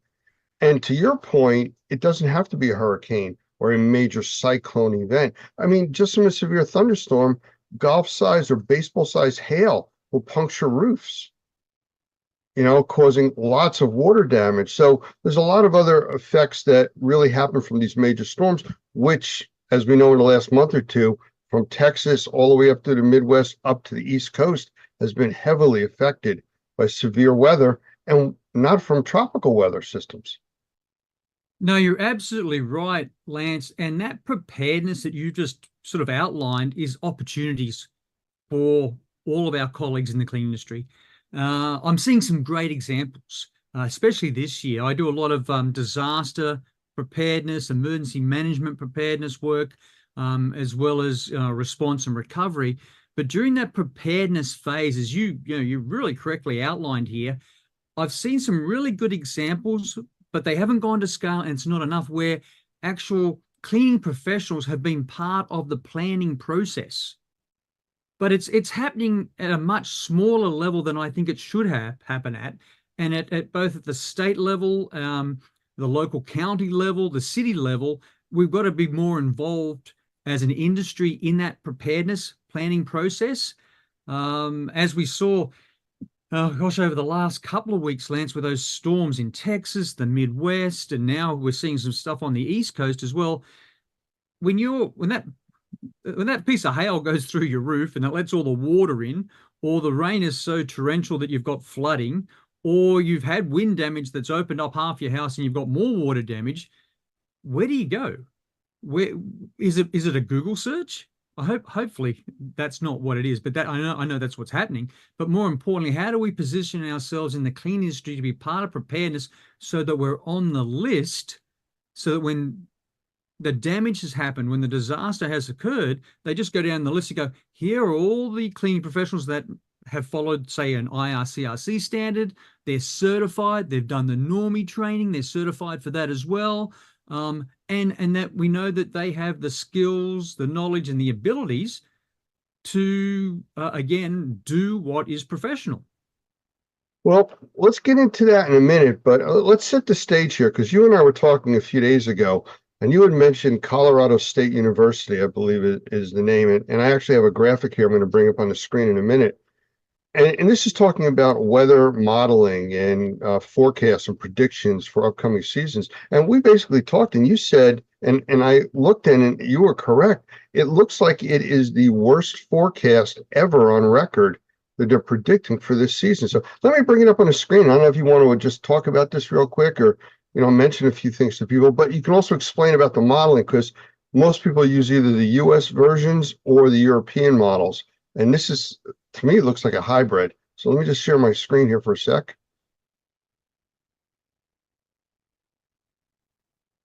You should be able to see my screen now. Yes, I can, Lance. Yeah, I mean, this is what Colorado State University is forecasting with their whole atmospheric prediction center, and the numbers are staggering. Yeah, it is. So hurricane season is real. It happens every year. It's no one takes bets on it, Lance, because it's just going to happen. We know that. But when it comes to modeling, and this is where we need to appreciate how that science of modeling has advanced so much.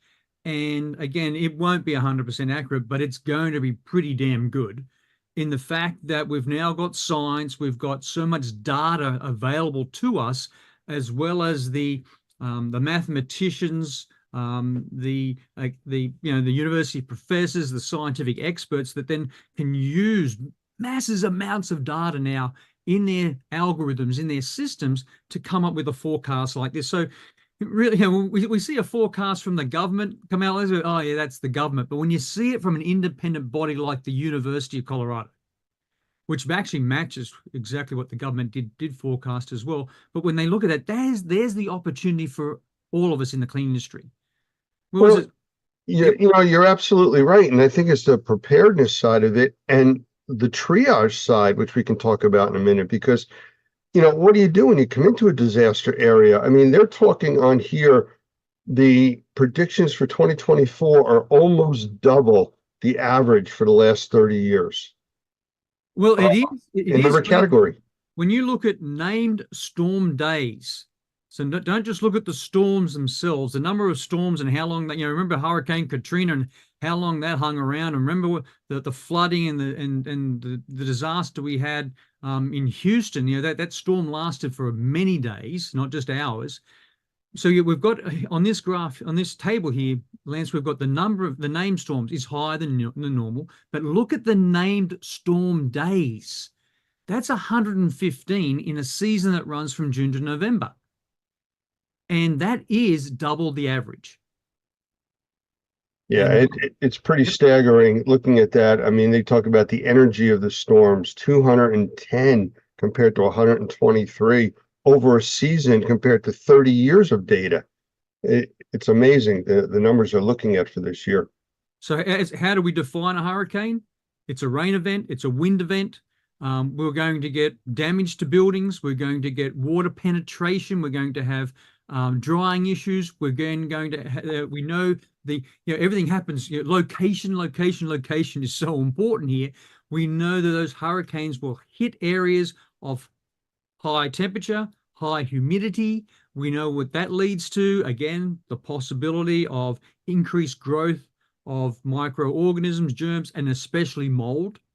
So again, that science of drying is so important that it's done properly and appropriately. And again, we can now pre-position ourselves. This is what's so critical.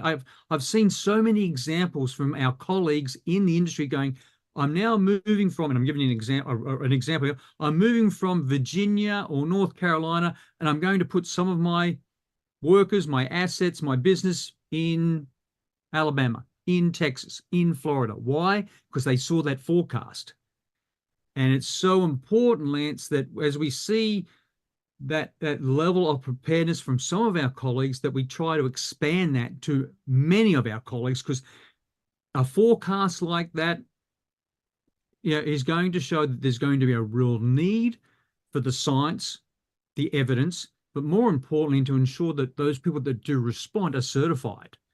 And again, so, those southern states, they're going to get hit, possibly the East Coast. We've seen those storms come up the East Coast, like Sandy did, Tropical Storm Sandy did, 2011 or thereabouts, when it hit New Jersey, where you live, as well as when it went into, left hook into New York, the damage it caused. It was the water damage. And if there's a group of professionals that have the knowledge, the skills, abilities, and the expertise in drying, it's us. And that's something that we need to do better in our advocacy, our awareness, our marketing, to ensure that the emergency managers know that we exist and who we are and who's credible and who's reliable. You're absolutely correct. And, it's thinking of the issues that develop that aren't, I guess, the common themes that people think about, like you just mentioned, the water, the wind, things like that. Well, if you're sending a crew into this area, there may not be power. What are they going to do? There's only so much you can't dry. There's no power for it. So you need generators. Well, there may not be fuel. You may have to bring that with you. I mean, all of these things just keep getting larger and larger as you're trying to prepare for it. Are your crews prepared for the weather conditions they're going to be in? I just saw last night they're predicting for Southern California and parts of Las Vegas, Nevada area, 111 plus degrees in the shade for the next few days. We're not at summer yet. We're 2 weeks away. And, how do you send a crew into work in an environment like that? And yes, it's the desert, but you can have flood damage. You can still have problems there. Yeah, this is interesting, Lance. In the work that I used to do in like biological weapons, I used to respond to Ebola outbreaks in West Africa. You're in a hot, humid environment, and you're required to wear personal protective equipment. Actually, not required. You have to wear. You get Ebola. That's a death sentence. It's this is a disease that doesn't have a cure. So let's look at this now. We know where the hurricanes are going to most likely hit. We know those states, those locations. Yes, they're hot and humid. We know that our essential frontline industry workers are going to have to wear personal protective equipment. You can't clean these up in t-shirt and shorts. So how do we then train? How do we move quickly to ensure that they can work safely, they can work efficiently, and they can wear the personal protective equipment that's required in what I would really, these are hostile environments. And after a storm, it becomes even more hostile. And, so hostile or steer, whatever sort of terms you want to use, these are tough environments that I think we really have to go into that rapid training process right now of going, okay, guys, this is going to happen. We just saw the forecast. Lance just showed it. We've all seen it. We've heard about it. And we don't just wait now. We go into training mode. And how do we train people to wear personal protective equipment, to clean and dry and remediate, restore the way that is based on science, but to do it in a way that's safe for them, which is really, really important, so they continue and work the next day after that. And that's a critical need right now. It's going to be a tough summer. There's no doubt about it. Well, it's also training on how to approach this disaster area. If you're sending a crew in, what do? You run to the worst looking spot, you run to what you can manage. Are you going to be tied up for weeks on one job? You need to manage all of that stuff against your resources and what you're going to have down the road available to you. It's like triaging a terrible accident scene. You need to know where to put your resources. That's a really interesting point, Lance. Relationships matter. Yeah. And the point is that I just spoke to some colleagues, some good friends down in Texas. They've had some big storms. They've lost power. And even though they're in the industry, they're on a Google search looking for a remediator, a restorer, a mold assessor. They're using Google. Why haven't we done better in creating those lists and sharing those lists with the key emergency management personnel, both at state and local level, the mayor's office, for example, the commerce of chambers, the business development community, so that people know that when that happens, and we know it's going to happen, the forecast is not just make-believe, it's based on a lot of information with good algorithms. So we are going to get hurricanes this season. That's going to happen, just like we did last year and the year before. But more importantly, be better prepared as an industry to say, here's the list. Here's the list of people that have been that follow the IRCRC standards. They're certified. They've done the training through NORMI. They've got the necessary skills and abilities. You don't rely on Google to fix these really critical problems that we're going to see based on water and wind damage. You say water and wind damage. I just want to mention something, and I've seen this over and over with not hurricane-sized stuff, at least by me, but with other types of major storms. People throughout the country have a perception of it's a Cat 1, Cat 2, Cat 3, Cat 4 hurricane. Well, that's a number. That's all that really is, and it's really looking at the general wind strength. But you get a Cat 1 storm up here on the East Coast from where you are in DC up through Maine. That is devastating compared to a Cat 3 down in Florida, Louisiana, where they don't have 200- and 300-year-old trees, that are, 200 and something feet in the air that are all going to come down, take out your power grids, or New York City with subways. It's all underground. It's below sea level. This is shutting down mass transit. I mean, and for those of you not familiar with New York City, you don't just get in your car and drive someplace in New York City. You crawl in traffic when everything is working. So when you lose your tunnels, your bridges, and things like that, everything shuts down. So planning for that stuff, to your point, staging things is really the only way to really deal with this.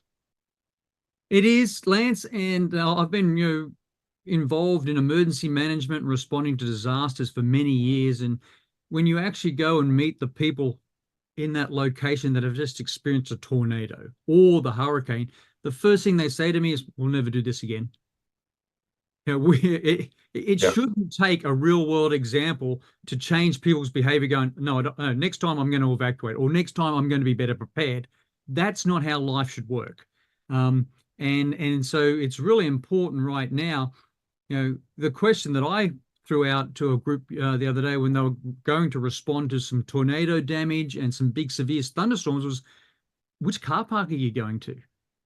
Where are you going to meet the mayor's office? Where are you going to meet the emergency managers? Where are you going to meet the people that are coordinating the response and recovery efforts? In what car park are you going to meet them in, so you can then be part of a coordinated professional approach? And no one knew this. They're going to drive into town and start making random phone calls or knocking on doors in the middle of a disaster. No, you've got to do better than that. And so part of our preparedness is to go, okay, if this hurricane hits New Orleans or Mobile, Alabama, or if it hits Galveston or if it hits Miami, Florida, this is where you go to meet, where the emergency manager will be to coordinate the response, which is not just hours and days, it's weeks and months. Well, the utility companies do that all the time. You see when they are expecting these high wind events, especially, they're moving resources from all over the country and staging them north, south, east, and west of where they're expecting problems. They can't put them in the area because then they become part of the problem, but at least they're staged to respond in. That's a great analogy, Lance. We often see photos in the media of the utility companies, especially the power companies, all lining up, meeting outside of the disaster area, getting ready to go in, because electricity power loss is so critical for so many people that we have to restore it as quickly as possible. Something similar like that might help our industry. We may not have to go in the day of or the day after the disaster, but we need to be there pretty soon after. And so where is that staging area? How do we become part of the community is really a good conversation to be having right now. There's different stages, as you're aware of, when you have these types of disasters. And the first one is rescue. That's what you're dealing with first. Rescue, you're trying to save lives. Property takes, second seat, or third, depending on what you're dealing with. But that process could take several days. Going in there because you want to go start drying out somebody's house, you're in the way of rescue efforts. So you don't want to be part of the problem either. When it switches over to, recovery, it's still not quite at that repair stage. Recovery is now salvaging what can be salvaged. And then you get into the repair and the build back and, restoring lives. But that's got to be coordinated. And you can't just go rushing in because you become part of the problem. We kid about it, but we say when you go to these types of storms, you don't want to fall into one of those two categories as a victim or survivor. Neither one is really where you want to be. Yeah, you're absolutely right, Lance. But a lot of the work that I'm involved in is under the umbrella of critical infrastructure protection. So it may not be going into a residential house or home to help. It's maybe the stadium that was acting as the evacuation center, or the school that needs to be up and running, or it may be a commercial building, or the airport that's been damaged, or the hotels or the convention center. So it's really, again, based on your risk assessment, based on your damage assessment, what are those buildings that fall under, say, critical infrastructure protection and needs, those buildings that we need for society, for the community to function, that have been damaged, that at least our industry can go in and help with immediately. So I understand that the cleaning of the houses, the drying the houses, that could come later, but the critical infrastructure stuff has to be done really soon after the disaster. One of the things that we found when Hurricane Sandy came through the New Jersey Northeast area was there was a lot of publicity about all the gas stations. They're ready to go. They're fueled up. There's plenty of gas. Nobody had power. There was no requirement for the gas stations to have generators. So they had full tanks of gas. Nobody could pump them. And that became an issue which caused new ordinances to go into effect, forcing gas stations to put in generator systems to be able to pump gas. Because they could get the fuel, they just couldn't give it to anybody. Same kind of thing. If you're going into these areas, you need to make sure you can get resources. Yeah, that's exactly that's so true. One of the things that I saw in Florida, I went down to after Hurricane Ian. It was hot, it was humid. There was a lot of people removing debris in shorts and t-shirts. I saw a number of skin infections. That seawater had come in. That sort of surge was pretty spectacular, and that brings in a lot of different germs, microbes, fungi. So we saw some pretty nasty skin infections because it was either people hadn't been trained on how to wear personal protective equipment, didn't know where to get it, didn't have it. The idea of going into buildings that have been closed for days and even weeks in a hot, moist, humid environment and opening the door without any eye, nose, mouth protection. Yep. It was like I was in one area where I had a team, and I went, and they were gung ho, ready to work. They were working really hard, and they were about to go into a building. Went, stop! This building's been closed, guys, for nearly 3 weeks. It's hot. It's wet. What's in there, I don't know, but we aren't protected to go in there. But that took a little bit of a discussion and conversation to look at the risks and the hazards we're about to face, slow things down a little bit until we got the right protective equipment. So those staging areas are important. Having the knowledge and the knowledge and the abilities to understand what protects you, or what can, first of all, what can hurt you, and then what's needed to protect you, is all part of our training. So it might be probably something that you've covered in your normally sort of hurricane preparedness courses, Lance. Well, we do talk about that, and we actually have a website up for the public, hurricane.normie.org. It's there. It's always available for people to watch. We also have flood.normie.org. And, they cover a lot of the major issues. But from the cleaning industry, which is more specifically to what you do, any, I want to say general, instructions, but more of a recommendation for what people should do as business owners and homeowners, the two different things there. What should they do from the cleaning side?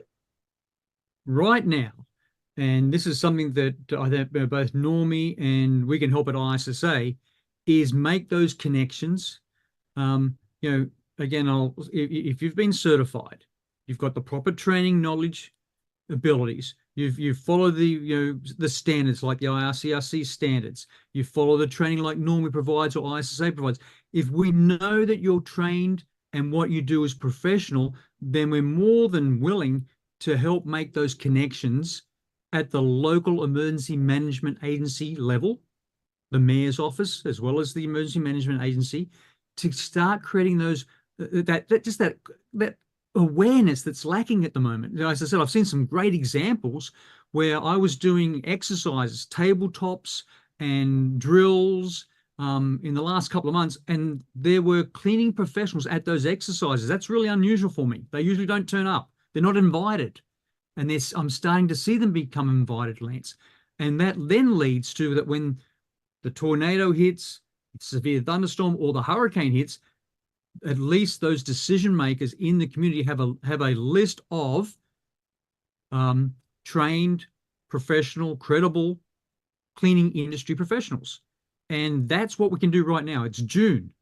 There's no storms, no hurricanes on the horizon just yet, which is a good thing. So now is time to make those relationships, share your credentials, your expertise, and get on the list so that when that disaster happens, they come to you for the business.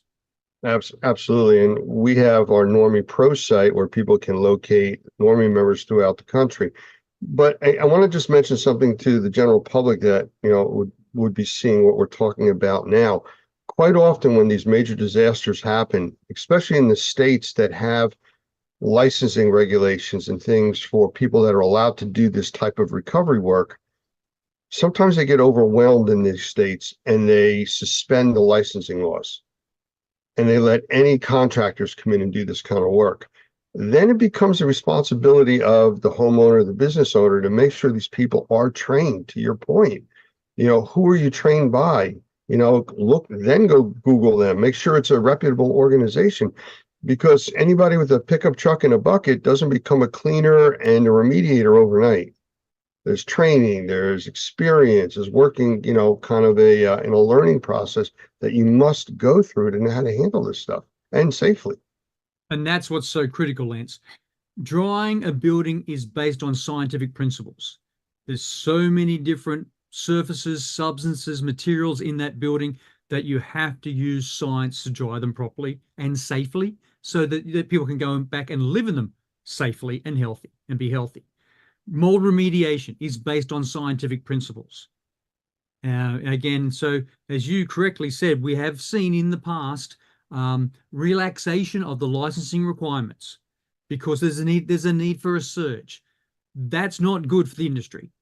That's not good for science. It's not good for what we do. And it doesn't guarantee that what you're doing works, doesn't guarantee it's effective, and it doesn't guarantee that that building is safe for when the people start using it again. And that's our job. Our job is to guarantee safety. And so that's why, you go through the certification programs, you go through the training, you go through continuous education to ensure that what you do works and creates a safe indoor space. It worries me. It really worries me when I see relaxation of anything in the middle of a disaster for a matter of convenience, and that then leads to problems. Well, absolutely. And part of that problem is when a government entity issues an executive order or a bill is put through that changes the status quo, even if it's a short-term thing, people don't normally read the full impact or read into the full impact of what the bill says. I know with Texas, there was an issue where they suspended licensing laws. I think it was in the Houston area last time because of the massive flooding. They had like 40 inches of rain or something like that. But part of the executive order that was put out said that before the project could be finished, even if you weren't licensed to do the job, a licensed assessor had to clear it and guarantee there'd be no mold. But people weren't reading that far into it. They just said, oh, we don't need a license, let's go do the work. And people were getting in trouble with that. Yeah, and I think what you've highlighted, though, Lance, is critical. That the list that Normie holds is important. The list that ISSA have of our members. We know what training they've done. We know what they do. We know their capabilities. So it's really important that right now we work together to help our members be part of the team, be part of the disaster response and recovery teams. I think that's, for me, having been in the emergency management, disaster response industry for a number of years now, that's the biggest opportunity before the hurricanes hit right now, is if you're not part of it, then become part of it. If you need help in becoming part of it, reach out to us. Absolutely, call us. We're here to help. Whether you're more focused on the cleaning side or on the remediation or assessment side, and truthfully, they complement each other. So it's not really different sides; it's just different pieces of the same solution. And I think the word you used before, team, really sums it up. Yeah, and again, there's so many of our members that have got themselves organised. They're good case studies for us to look at. They're good examples for us to spread the word that this is how certain companies within our industry have got themselves organised to be part of that team, the disaster emergency management response team. But again, what I'm seeing, Lance, in the real world, there's so many more gaps and so many more opportunities to fill. Absolutely. Well, I know we had started off talking earlier about, the alligators or crocodiles snapping at our heels here. We got so much going on. So I'm going to really thank you for taking your time out of what you've been doing to do this interview. There's a lot of information here that people need to hear over and over. Not you hear it once and I'm good for 10 years. You need to stay on top of this, hear things over, and 2 years from now, oh, that's right, I do remember hearing that. And that's the whole reason for training and for being prepared and staging and working as a team, because somebody else may remember what you forgot. No, you're absolutely right, Lance. And if a company, an organization, if someone has had success in being part of that emergency management team in the response to disasters, share that information with us. We'd be more than happy to tell that story to others and spread the word. Absolutely. Gavin, I appreciate the time. And thank you very much for joining us. Thanks, Lance. That was fun. Have a good day. You too.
Best Living Systems introduces MCI, multi-cluster ionization, the most innovative and cost-effective air purification technology on the market today.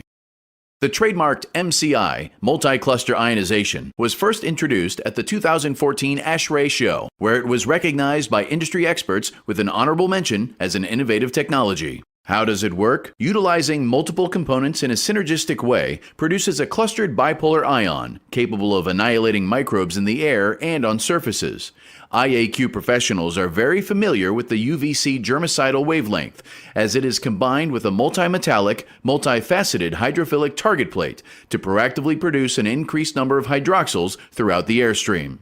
This well-documented PCO process is then enhanced with a unique dielectric ionizer to produce the powerful MCI clustered ion, completely safe for humans but lethal to microorganisms of all kinds.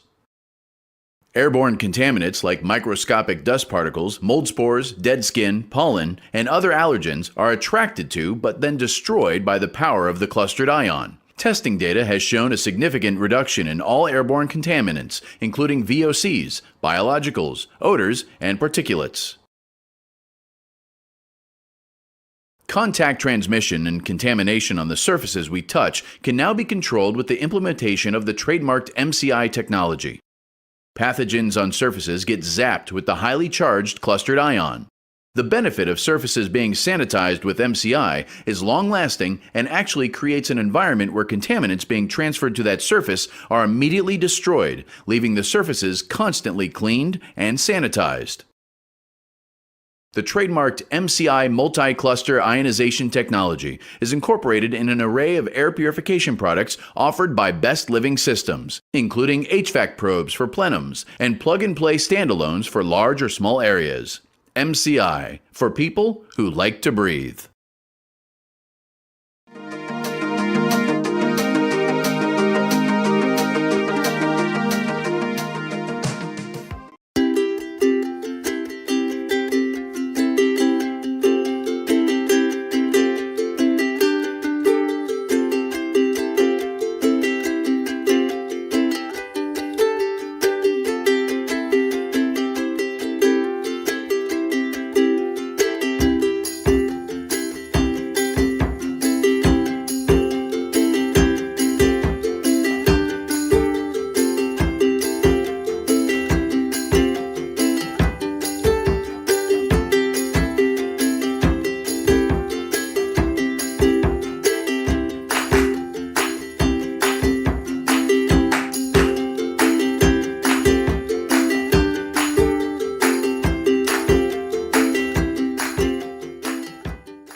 The Clean Air Kiosk now introduces the incredible Pure Synergy.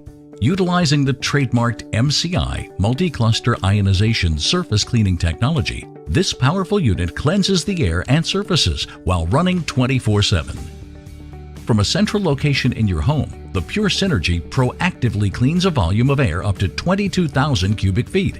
That's over 2,500 square feet in the average home, and eliminates the dust that feeds dust mites and other pests. And since clean air is the absence of any contaminants, your entire home, apartment, or office will feel crisp and clean, just like the way it feels at the beach or in the mountains. Some rooms in our homes have specific issues that will be addressed by the Pure Synergy. Odors associated with diaper pails, carpeting, or pets are often difficult to remove, but this unit does the trick. And as a bonus, the proactive MCI technology keeps the surfaces of toys cleaner, reducing bacteria that may be left over after being handled by multiple children. Field and laboratory testing data has shown without doubt that surfaces contaminated with bacteria and other microbes can be kept cleaner with the Pure Synergy. The MCI surface cleaning technology goes to the source of the problem and destroys E. coli, Salmonella, MRSA, and many other surface-borne contaminants, keeping food contact surfaces safe for you and your family. Do you have a laundry room that smells musty or plagued with odors from the off-gassing of the cleaning products you store there? Keep your laundry room fresh and clean with the Pure Synergy, silently removing and oxidizing the VOCs, bacteria, fungus, and odors associated with them. Many times in an office setting, your cubicle is exposed to the germs of your coworkers. Cooking odors from the microwave or secondhand smoke can pollute your space, produce allergic reactions or headaches. Remove those allergens with the effective Pure Synergy MCI technology. The Pure Synergy purify the air and surfaces, protect the living environment, and prevent spreading germs for people who like to breathe. For more information about this and other incredible high-tech but affordable equipment, contact the Clean Air Kiosk at 844-247-5467 or on the web at thecleanairkiosk.com.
Hi, everybody. This is Mike Balzano, publisher of R&R and The Experience Events. Welcome to Trade Talks, Unlocking the Experience. Today, this is episode 13, lucky 13.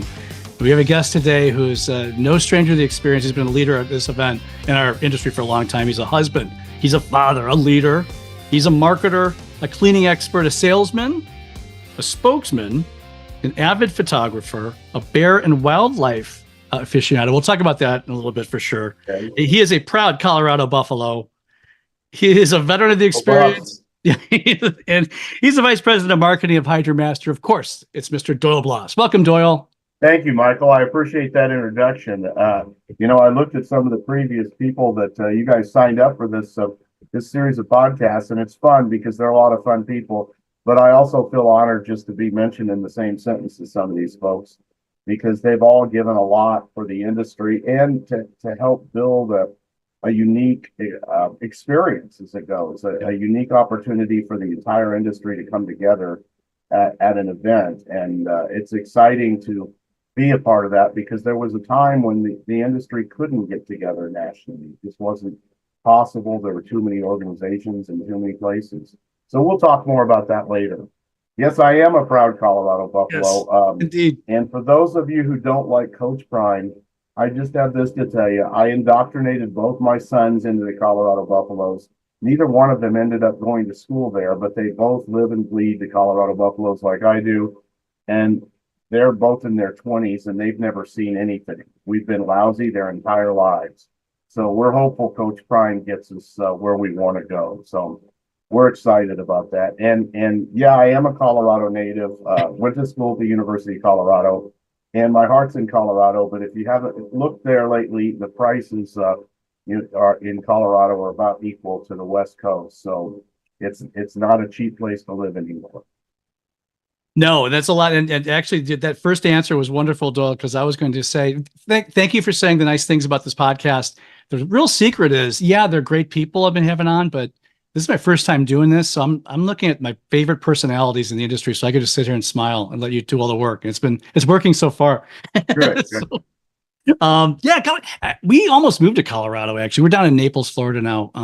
About 10 years ago, we realized we didn't have to sit through the crappy Ohio winters anymore. And because the snow there is different, you know it.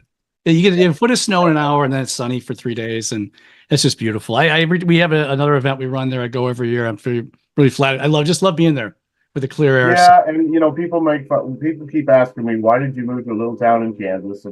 And last week I was back in Everett at Hydromaster with our sales team and our production team, and we were having a bunch of meetings. And it took me about 10 minutes in the rental car on I-5 to remember why I like living in a small town in Kansas. So Yeah. the lack of we have one red light in our town, and it starts flashing yellow at 6 p.m. every night. So that's the kind of traffic I have to put up with. That's nice. That's I'm very jealous actually. That is nice, especially as we're not 25 anymore and we roll along. It's Exactly. calm us down. Yeah, Now when as most people know, or for the two people who don't know, you've been in the industry forever, and actually your family has been in the industry forever. Tell me a little bit about how Ralph got started. Your dad and he's founded Steamway at age 60. Is that correct? Well, he bought Steamway at age 60. He actually worked for the company for years before that. We lived in Illinois, and that's why I still root for the Cubbies. But we moved from Illinois back to Colorado. We couldn't wait to get back to Colorado, and he went to work for a gentleman named Clark Seedloom, who had started. Clark was one of the original pioneers in the industry. And when I throw out some of these names, the people under 40 are going to roll their eyes and go, "Who's that?" But I have written a lot of history stuff about the industry, because I do think we owe a lot to those original pioneers in the industry that started companies. And I'll tell you a little story about that, because I actually started. My dad went to work for Steamway, so when I was a teenager, I got an old Steamway portable. Those of you who've been around a long time remember the old Steamway 400. Portable is kind of an oxymoron. They weighed 168 pounds, but I was 15 years old, and a friend of mine and I decided we were going to start cleaning carpets. And my mother drove us to our first jobs in a cherry red 1972 Ford station wagon. Yep. But we discovered real quick that there was a lot more money in cleaning carpets than there was in flipping burgers at McDonald's or whatever else teenagers did in those days.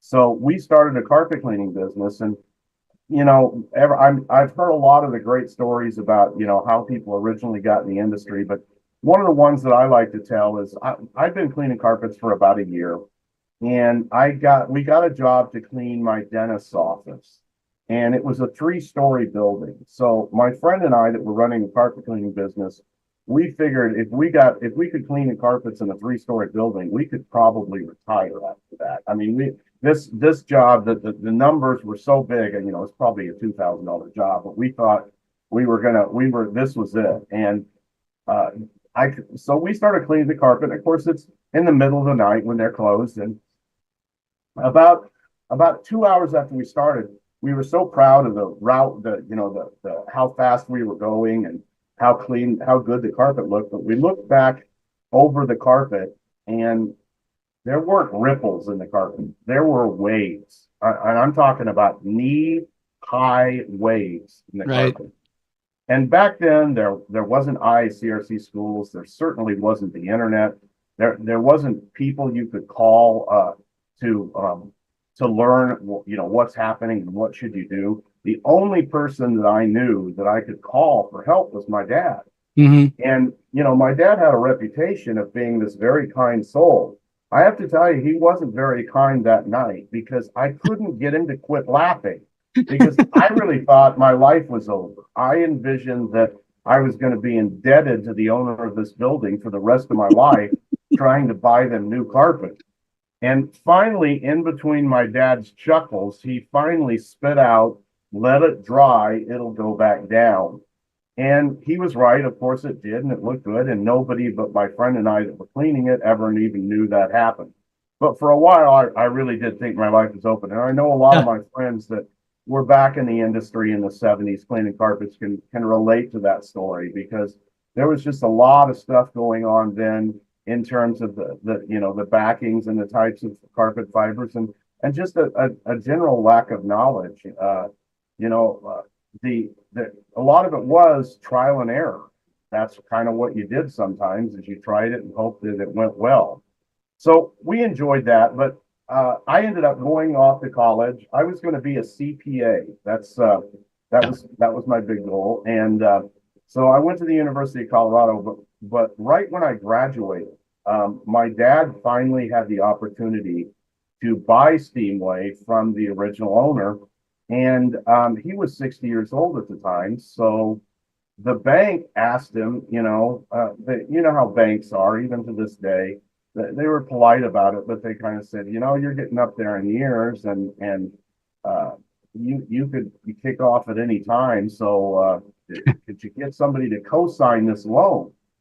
So he said, well, my son just recently graduated from the University of Colorado. He's going to be a CPA. And they said, okay, we'll take him. So I ended up co-signing the loan with my dad to buy the company. And I went back off to college because I was going to get a master's degree. And my dad would call me about every 2 weeks and say, son, I love you, and I'm glad you're out there having fun. At this time, I was only 3. And he said, but I'm old and senile, and your name's on this loan too. I sure would appreciate it if you'd come back here and help me run this place. And by that time, my little brother had gotten involved, and my mom had gotten involved. So it had already become a family business. And so I thought about it, and I said, Dad, I really like it here. And he said, okay. So he would make that call about every month. And, I'm old and senile. And that's funny because he was 60 years old at the time, and he worked every day he was alive until he passed away at the age of 79 at Steamway. So it wasn't like he was on the edge of losing it. He enjoyed this industry in a way that I don't think a lot of people can understand back then. And the things that he loved about the industry, I tell people that's the things I love. There's no other industry that I know of. I'm sure there are, but I don't know about it, where a husband and wife can decide to start a cleaning business and basically pull themselves up by their bootstraps, not have a lot of money. And 5 years later, they're not only making a good living for themselves, they've got 2 or 3 employees that they're making a good living for. That's why I love this business. In spite of ourselves, we can be successful at it. And the 70s and 80s proved that, because there was nobody teaching anything back then. But early on, when I finally acquiesced and went to work for my dad. And, the first thing he did was sit me down at a class taught by Matt Clark, who was a business operator. And he taught business management, and the Stop franchise is eventually where he ended up. And I met people like Ron Toney and Jeff Bishop and so many of the early pioneers of education in our industry. And that's caught my attention. I mean, I loved working with those guys. And so from day one in the industry, I was really involved in the educational side. And that was a big part of what Steamway did back in the day. And so it wasn't just making equipment and talking to people about truck mounts. That's another thing that I enjoy about the industry, is that everything kind of stays in the same pattern. Back then, the big argument was about portables versus truck mounts. Do you really need a truck mounts? Now we talk about low moisture versus truck mounts. And obviously there's a place for everything. There is. But there's nothing like a fire-breathing truck mount. There's just nothing.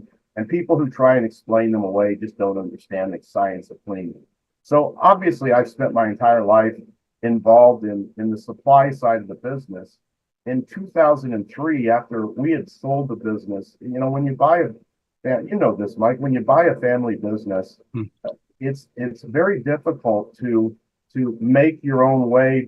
And one of the things that I decided to do was, my brother had left for Hawaii to become a realtor. We don't even talk about him anymore. He's the black sheep of the family living in Hawaii. So seriously, he's doing great over there. I'll bet. Yeah. It's a tough life, but somebody's got to live there. But I just decided that it was after my father had passed away, and the new owner really needed to make his mark on the company. And I decided, I was presented with an opportunity by the Hanks brothers to go out to work at what was known at the time as Hydroforce or Bridgepoint. Today we know it as a Ramsco. Or in Salt Lake City. And it was a big change. I mean, I've been in a family business for 20 years. And, at the time I left Steamway, I was the president of the company, and I went to work for them out there and absolutely loved what what they were doing with that company. They were also involved deeply in education and training, and you know, the the idea that they were building this network of distributors across the United States that could get supplies into the hands of cleaning and restoration professionals. You know, I still laugh when I read on some of the forums about people complaining, well, my nearest distributor is 3 hours away. And well, there was a time when your nearest distributor was like 5 states away. So Yeah, move to Montana. Good luck with that. Go ahead. yeah, Montana's, and yeah, we used to give a hard time to our distributor in Montana because he was selling so many truck mounts. We were convinced that he must be getting elk and bighorn sheep to go into the cleaning business. So then I spent about 10 years there and was presented with an opportunity to go to work with HydroMaster. I'd always admired HydroMaster. You know, when I was working at Steamway, they were a direct competitor, but Mike Palmer and Steve Brandt and the guys who built HydroMaster were friends of mine. And I, you know, working at Bridgepoint, we were a big vendor. We were a big distributor for them, a big customer of theirs. So I went to work for HydroMaster and have been there ever since through a lot of different changes and ownerships and general managers. But one thing that's stayed true is the value of the cleaning equipment that the company manufactures, and it's been a fun ride. But like people ask me all the time, have you ever thought about leaving the industry? And sure, I mean, I've been presented with opportunities to leave the industry and go into training or public speaking and things like that. But I just love the fact that our business still represents such a great opportunity for people to grow a business and make something that is bigger than they ever imagined they could have. And that's, I think, one of the great joys about the Experience Convention is the ability of everyone to come together and celebrate what is a fantastic industry. So that's kind of like the quick history of what Doyle's been up to. And you know, I'm on the tail end. Barry Costa and I were standing at the Experience Convention a couple of years ago. And one of the things that I always loved that Barry did was recognizing people from the industry who passed away. And he kind of had an in memoriam thing with pictures and a little bit about their story. And obviously, you know, 100 words don't do the justice to the life of anyone, much less some of the pioneers in our industry. But I looked at Barry and I said, you know, the problem, these people on the in memoriam board now are not our mentors. Yeah. they're our peers. So that's, I think, when I first recognized, and you know, that's one of the things before I ever retire, I'm hopeful that younger leadership steps up. And I think some of them have. You know, Lisa Wagner may not consider herself to be younger than me, but she is, and she's a big part of what the Experience Convention does, and Mark Kennedy and some of those folks. And I think, you know, the leadership is evolving that will take this industry into the next century. And if you look at the amount of change that's happened just in my 40-year career, imagine what this industry is going to look like in 2060, 2070, and what it might be doing. And so it's exciting to see that. You mentioned photography. Yes. I do when I'm not working in the carpet cleaning business or in the restoration business, I do love to do wildlife photography. I try to go to Yellowstone or Grand Teton or Rocky Mountain National Park at least once a year. I love to photograph grizzly bears. I guess the best story I can tell about that was the first time that I was ever within range of the grizzly bear. It was about 75 yards away from us, and you're supposed to be 100 yards. Right. And but I had my 2 sons with me, and my youngest son, Josh, was about 6 or 7 at the time. And I looked at him, I said, so Josh, are you scared of this bear? And he said, no, Dad, I don't have to outrun the bear. I just have to outrun you. That's right. So that's right. He quickly understood what we were doing, but to see wildlife in their natural habitat and photograph them, there's just nothing that I enjoy more. It's a grand opportunity, and obviously it's changed a lot. You know, people ask me about it that are going to Yellowstone or going to Grand Teton. 30 years ago, to see a grizzly bear, it was a rare thing. You know, if you were lucky enough to see one. Now it's fairly common. The grizzly bear population is growing. Any of our friends up in Montana can tell you that, because it's expanding into neighborhoods and places where they traditionally were but haven't been in 150 years. But it's just, you know, a bighorn sheep, elk, deer, if they've got antlers or horns, I like to take pictures of them. And so I spend as much time as I can doing that, and it's just for fun. My nephew is a professional photographer, and he went on several trips to Yellowstone with me. And my brother asked me to take him out there because I asked him, he knew what all this camera gear was. And we were standing in a fox den where there was a fox with 4 brand new kits that had just been born. And I asked him to add up the amount of money that was in the photography equipment. And he said about $700,000 is what he came up with, was standing there by us. And I said, just remember that photography is a great thing to go into, but it's a very competitive business. So he's actually ended up being a very successful photographer, but you know, he lives in Kauai, so he's got plenty of opportunities to take pictures of beautiful things. So that's what I like to do when I'm not doing things. I'm involved in church activities. I love to do that. My faith's a big part of my life and always has been.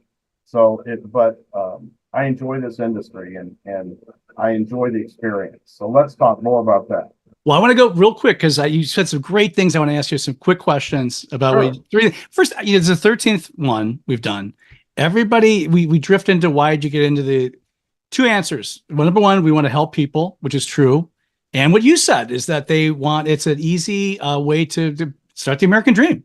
You know, it's an easy way to start a business and get started. And I think both of those whys are wonderful and make you more excited to get involved in this, in my opinion. Because everybody has the same thoughts. You know, we're helping people out at their darkest hour, and we can start a business. And anyway, also, when you're in business for yourself and a challenge comes up, right? Sometimes you honestly think, I must be the only person this has ever happened to. You know, right. There are some bizarre things that happen, but you know what? Over the years, I've learned if it happened to you, it's probably happened to somebody else, and somebody out there, maybe through trial and error, maybe through the education they got, they figured out a way to fix it. And as you mentioned before, I mean, we have some, I've been on my soapbox all year about getting our great leaders to mentor the next generation coming up. And I always have to explain that I have an AARP card too. I'm not saying go away. I'm saying you're the stars of this industry, begging you to help these kids find the way, because they're excited to come in. And I think that's great. Do you think your dad saw something in you? I mean, I know he tried to kind of trick you into signing that loan, as dads do. But do you think he saw something with this way to get you? Because you know what? I'm happy he's gonna be an accountant, but I know he could be great at this. Or I do. I think he thought I was way too dynamic of a person and liked people too much to be a CPA. Right. You know, if you think about it, you know, and obviously there's lots of wonderful people who are CPAs, but it's a desk job. It's behind the scenes. It's back in that corner counting numbers and doing things. And you know, I have a friend who went on to be a very successful partner at KPMG and has a wonderful wife and daughter and is super successful. But you know, he and I grew up together. We both went to school together to be CPAs. But yeah, I do. I think my dad thought, you know, he's a people person like I am, and he needs to be out with people. I don't have any doubt about it. You and your dad were huge and are huge parts of the experience events. And by the way, it's a good time to mention the next event is coming up April 3rd to the 5th in Chattanooga at the Chattanooga Convention Center. That's right. And everybody has to sing "Pardon Me, Roy." Is that the Chattanooga Choo Choo? Chattanooga Choo Choos are involved, and Sean Bission is already working on he's a train guy, as you know. He's working on some choo choo based fun. And listen, let me tell you a couple things about Chattanooga. Number one, the train itself, where they have the Chattanooga Choo Choo, is an awesome place. It's fun, and people don't understand. Chattanooga is a great place to go. I've traveled the whole world, and I think the best aquarium I've ever been to is in Chattanooga, Tennessee. So if you love sea wildlife, they have just an awesome aquarium. Perfect. What now? one of the things we know, our friends at Clean Facts event originally started the Ralph Bloss Award, the humanitarian award. What was the origin of that? I mean, obviously it's because he was such a legend in the industry. Well, I'll tell you, it was actually the brainchild of a gentleman named Evan Kessler, who Yep. was the publisher at the time of ICS magazine, which was a BNP meeting. And R&R. So he was the Yep. original Yeah, creator of this he was magazine. the editor of it at the time. Right. And he's still very good friends with our family. And as a matter of fact, just recently announced he's retiring because of some health issues. And, Evan was another pioneer in our industry, and his original boss, Howard Olansky. I've talked about both of them in my history blog that I have. But Evan went to my dad's funeral, and everybody that was from the industry knew about my dad's contributions inside the industry. But I think the thing that struck him is that there were 18 pastors at my dad's funeral. Head pastors of churches. Wow. And one of the things that my dad did in his life was pastor to pastors. And what I mean by that, if you think about it, if the preacher of your church or your synagogue or whatever faith you might be, if the bishop, or whoever it might be that is assigned to, tender to the flock, who tenders to them? Because they're just people. And that was one of the things that my dad loved to do, was to encourage and counsel pastors. And then the other thing that I think struck Evan at the time was all the different charitable events and things that my dad was involved in that he knew nothing about. He felt like I thought I knew this guy. And the church camp that I went to when I was a kid in Colorado had just named a cabin, and because of all his contributions to that church camp. And what it really came down to is that my dad got involved anywhere, anything. He got involved, and he did something about it. And so that kind of birthed the idea that there was a lot of people in our industry that do humanitarian efforts. Some of them are well known. Some of them you've never heard of. Some of their humanitarian efforts are well known, and some you don't know anything about until somebody tells you about them. One of the definitions of humanitarian is somebody who does something without recognition. And there's literally thousands of people in our industry who mentor and serve their communities in a way that most of us never know about. I read about a carpet cleaner in the United Kingdom who 2 weeks ago went to a job site where he was cleaning for a 93-year-old woman that was dying of leukemia. Mm-hmm. And he just said at the end of the job, he couldn't possibly bring himself to charge that one. And that's the kind of industry, right? People who care. Mm-hmm. And that's kind of what birthed that award, is that it recognizes people. Sometimes you've heard of them, and sometimes you have no idea who they are. And last year's winner, Jorge, he's one of the best human beings you could ever meet. And I didn't know Jorge, so he won the award. A lot of my friends knew him, but I didn't know him. And after meeting him, I'm like, wow, this is one impressive individual. And that's what's been the funnest thing about the award, is the people who vote on it, the people who vote on the winners. It's not political. It's not out to recognize the biggest supplier, although some of the biggest people from the biggest suppliers have won. It's voted on by the past winners. Right. So it's like, and now we're up, 20 something winners. So it's always an impassioned thing. They take this, the men and the women on that committee take that award so seriously. You can't imagine how serious they are about it. And they take it and every year the vote is close, because we always get 2 or 3 candidates that just stand out. And it's always very close. It's not like, that one person runs away with it. There's always 2 or 3 very, very worthy recipients. And there's literally 50 or 60 people that have been nominated over the years that have never won it. Mm-hmm. And their nomination gets voted, and they may never win it, but they're just superhuman beings. They're just, the things they do for their community and the industry itself, but mainly their community on this award are just outstanding. So I really appreciate BNP Media and the experience, Larry and Clean Facts carried it on, and I'm very appreciative of it because there's plenty of awards that recognize people who achieve things in our industry inside the industry. But sometimes we need to step back and go, there is life outside of cleaning and restoration, and recognize people who are just doggone good people. That's what it comes down to.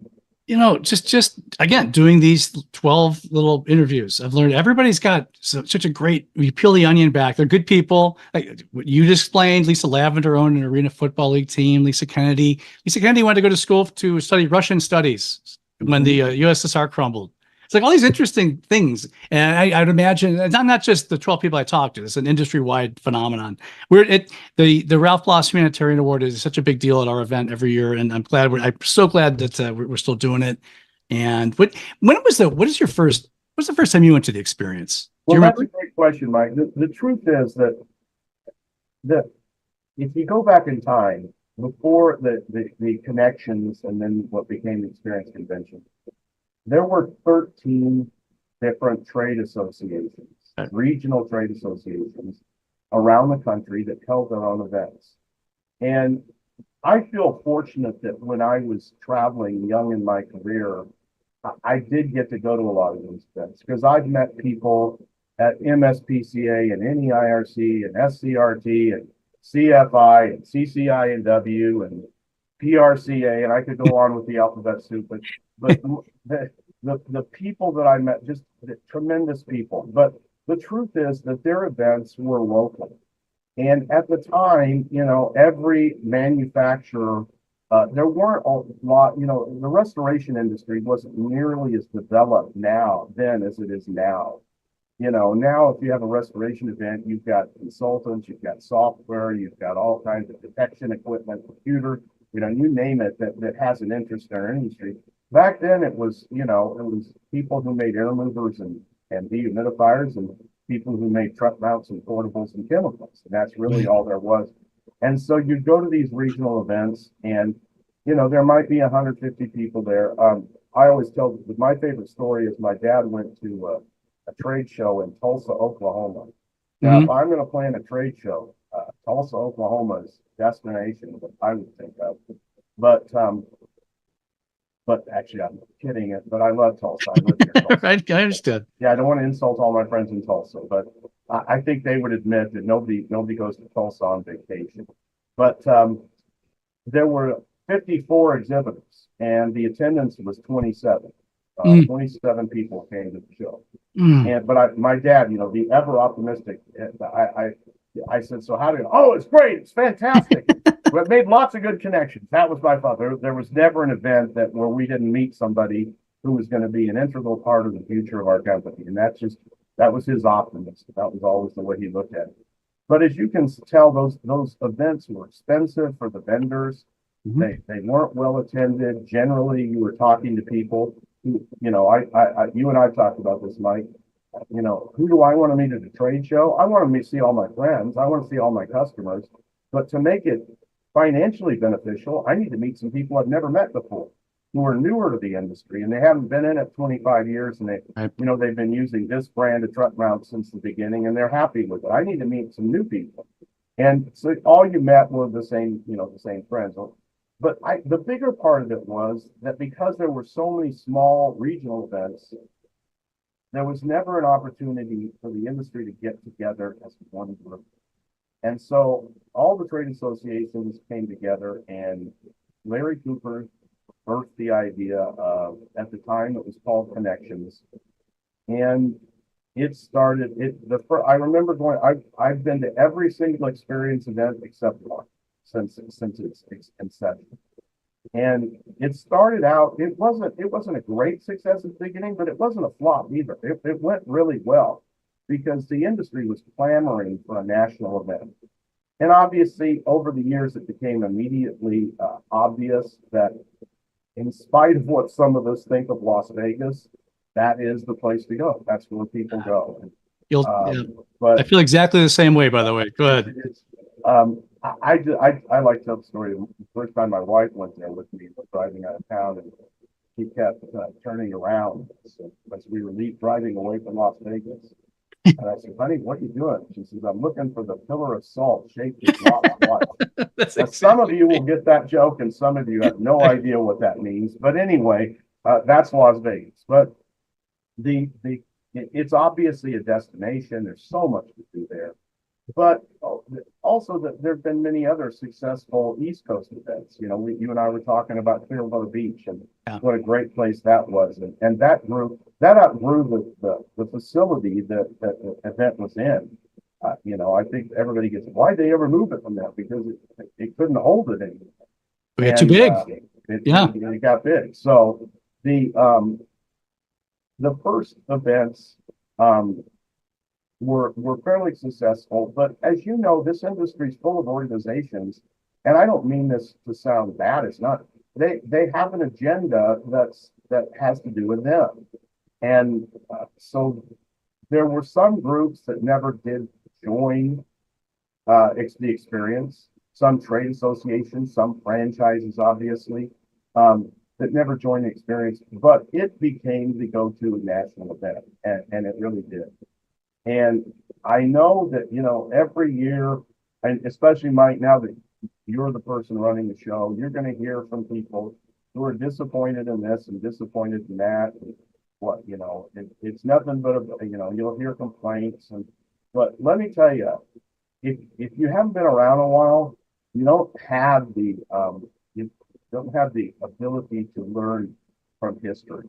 And the industry needs a single go-to national event that everyone is welcome. Doesn't mean that they need to stop their event, but there's certainly nothing wrong with coming to this event. And it needs that. And as over the last few years, as you know, that the restoration industry has taken on a life of its own, and there's a lot of events because of the importance of restoration, first response, and things like that. As some of these bigger hurricanes hit, and literally people lost their lives in their homes and all that. You know, the government got involved in everything else. But I encourage people. The experience event is the industry event. It's the go-to industry event where everyone is welcome. Anybody can attend, anybody can exhibit. Unfortunately, Mike, you even let my competitors in. I don't know why, but you do. And it's a place that you can be at. And, you know, the truth is some of the manufacturers have backed away from the trade. And you and I know why. It's very expensive. It's very expensive to put on a trade show. If people had any idea how much you had to pay for that room a day. Yeah. No, for sure. Yeah. And if they knew that, you know, what dryage costs and all the things that the exhibitors have to pay to get in there. But in the end, it's worth it. It's worth it because it's the industry coming together. And the truth is, you need the exhibitors. You need the new equipment or the new software or the new, you know, consultant or whatever it is. You need those because that's what attracts people to come. But the biggest part of the event is sitting there talking to each other in the 10 minutes before the speech starts. And I don't think people understand how fun it is to be amongst peers who are there to help you grow. And that's, you know, I'm here to learn. Here's what I tried. It worked. This didn't. That's the best part of the experience is the ability to learn from your peers. And the truth is, over the years with the trade shows, I think people miss because carpet cleaning can be so competitive. People think that everybody's like that. Some of my best friends work for competitors. I enjoy getting to see them and catch up with them to find out how their families do it and all that. You know, the exhibitors in this, and it hasn't always been this way, but the exhibitors in this industry are friends with each other, and they enjoy getting together. And the truth is, we'd rather talk to end users, but if we get a chance to talk to each other, that's great too, and catch up. And so the experience is the go-to industry event, and it grew out of a need for the industry to have a single go-to place that anybody was welcome at. And it's a great opportunity to learn, a great opportunity to network. And the truth is, have some fun. I mean, if you like Vegas, you'll have fun in Vegas. If you don't like Vegas, listen, if I can find things to do in Vegas, anybody can. 'Cause I don't like 90% of Vegas, but there are things there that I had no idea how talented Donnie and Marie Osmond, as an example. So there you go. You're still going strong. That's one of the best shows I've ever been to. Well, Seriously, I got to pull us in though. Before we go to Vegas, we got to go to Chattanooga, Tennessee. that's right. So let's focus on Chattanooga, because the East Coast event has always been smaller. Yeah. And depending on where it's been in Atlanta, it's been in Florida, it was in Cincinnati a couple of years back. Depending on where it's at, the audience kind of changes. And that's nothing wrong with that. That's actually can be a good thing, because it's different people every year for you to meet. But the upcoming event in Chattanooga, the lineup that you guys put together every year is just phenomenal. And I know that there's some people out there who bellyache about the influence that this organization or that company has on the event, and this speaker and that speaker. But some of the smartest people I know work for my competition, and they have things that they can teach you to help your business with. So the fact that they don't work for HydroMaster doesn't mean that they don't have value.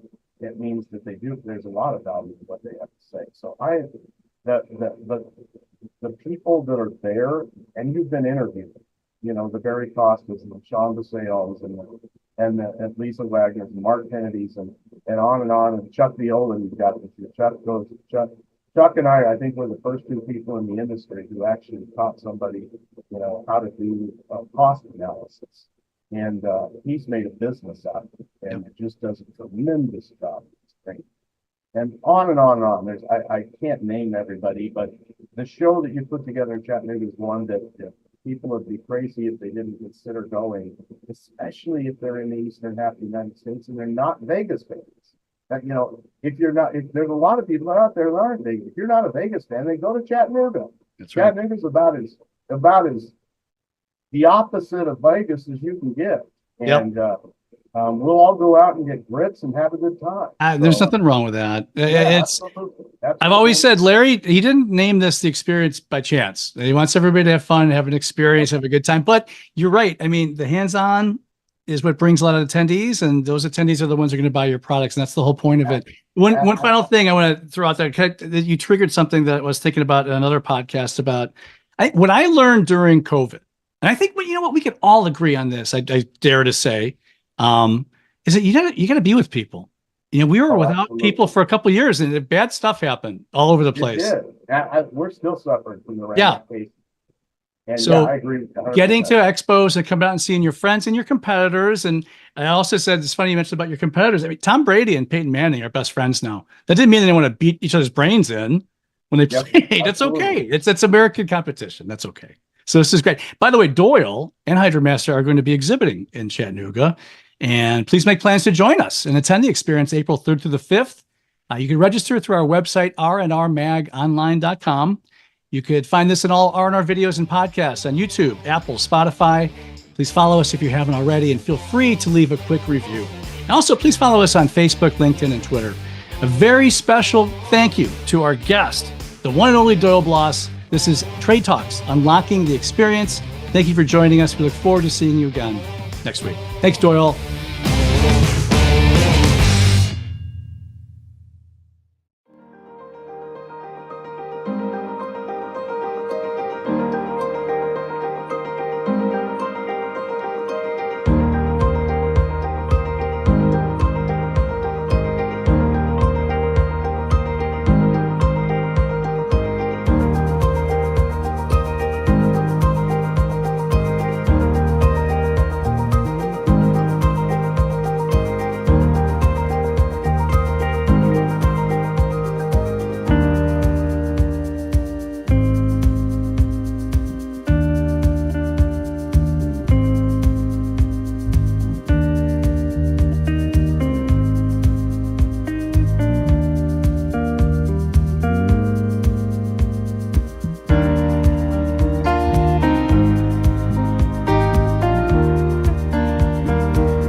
Best Living Systems introduces MCI, multi-cluster ionization, the most innovative and cost-effective air purification technology on the market today. The trademarked MCI, multi-cluster ionization, was first introduced at the 2014 ASHRAE show, where it was recognized by industry experts with an honorable mention as an innovative technology. How does it work? Utilizing multiple components in a synergistic way produces a clustered bipolar ion capable of annihilating microbes in the air and on surfaces. IAQ professionals are very familiar with the UVC germicidal wavelength, as it is combined with a multi-metallic, multifaceted hydrophilic target plate to proactively produce an increased number of hydroxyls throughout the airstream. This well-documented PCO process is then enhanced with a unique dielectric ionizer to produce the powerful MCI clustered ion, completely safe for humans but lethal to microorganisms of all kinds. Airborne contaminants like microscopic dust particles, mold spores, dead skin, pollen, and other allergens are attracted to but then destroyed by the power of the clustered ion. Testing data has shown a significant reduction in all airborne contaminants, including VOCs, biologicals, odors, and particulates. Contact transmission and contamination on the surfaces we touch can now be controlled with the implementation of the trademarked MCI technology. Pathogens on surfaces get zapped with the highly charged clustered ion. The benefit of surfaces being sanitized with MCI is long-lasting and actually creates an environment where contaminants being transferred to that surface are immediately destroyed, leaving the surfaces constantly cleaned and sanitized. The trademarked MCI multi-cluster ionization technology is incorporated in an array of air purification products offered by Best Living Systems, including HVAC probes for plenums and plug-and-play standalones for large or small areas. MCI, for people who like to breathe.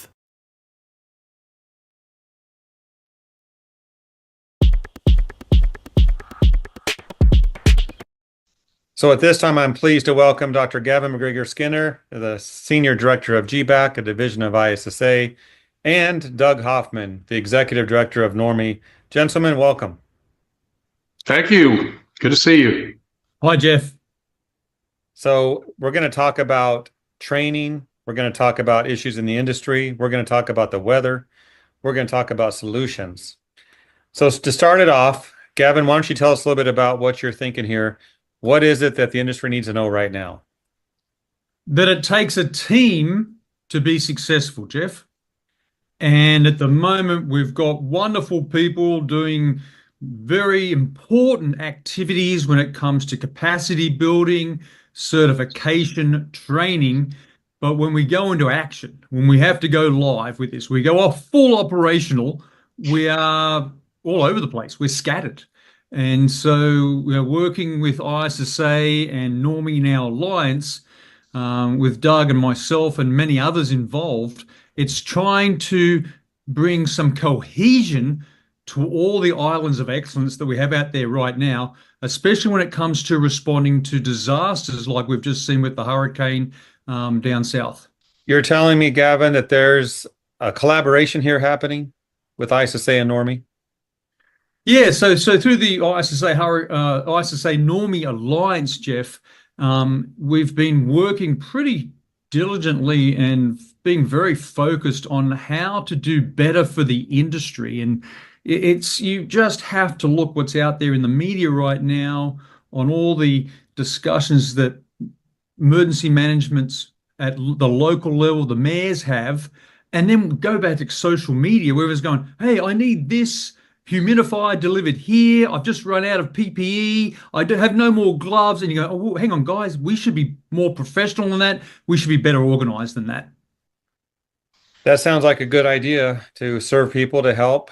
Doug, do you know anything about this? Yeah, I was just thinking about what happened here in Louisiana when Katrina hit. We had been in business for about a year doing training. Of course, Louisiana had a licensing law, but the reality was that there was really not a focused central place where people could find the professionals that they needed. And as much as we appreciated, obviously, everybody from Tennessee and Georgia and Texas coming in to help, there was still that need. I think there was a vacuum for information. I remember doing several free seminars at a couple of libraries, people just hungering for information.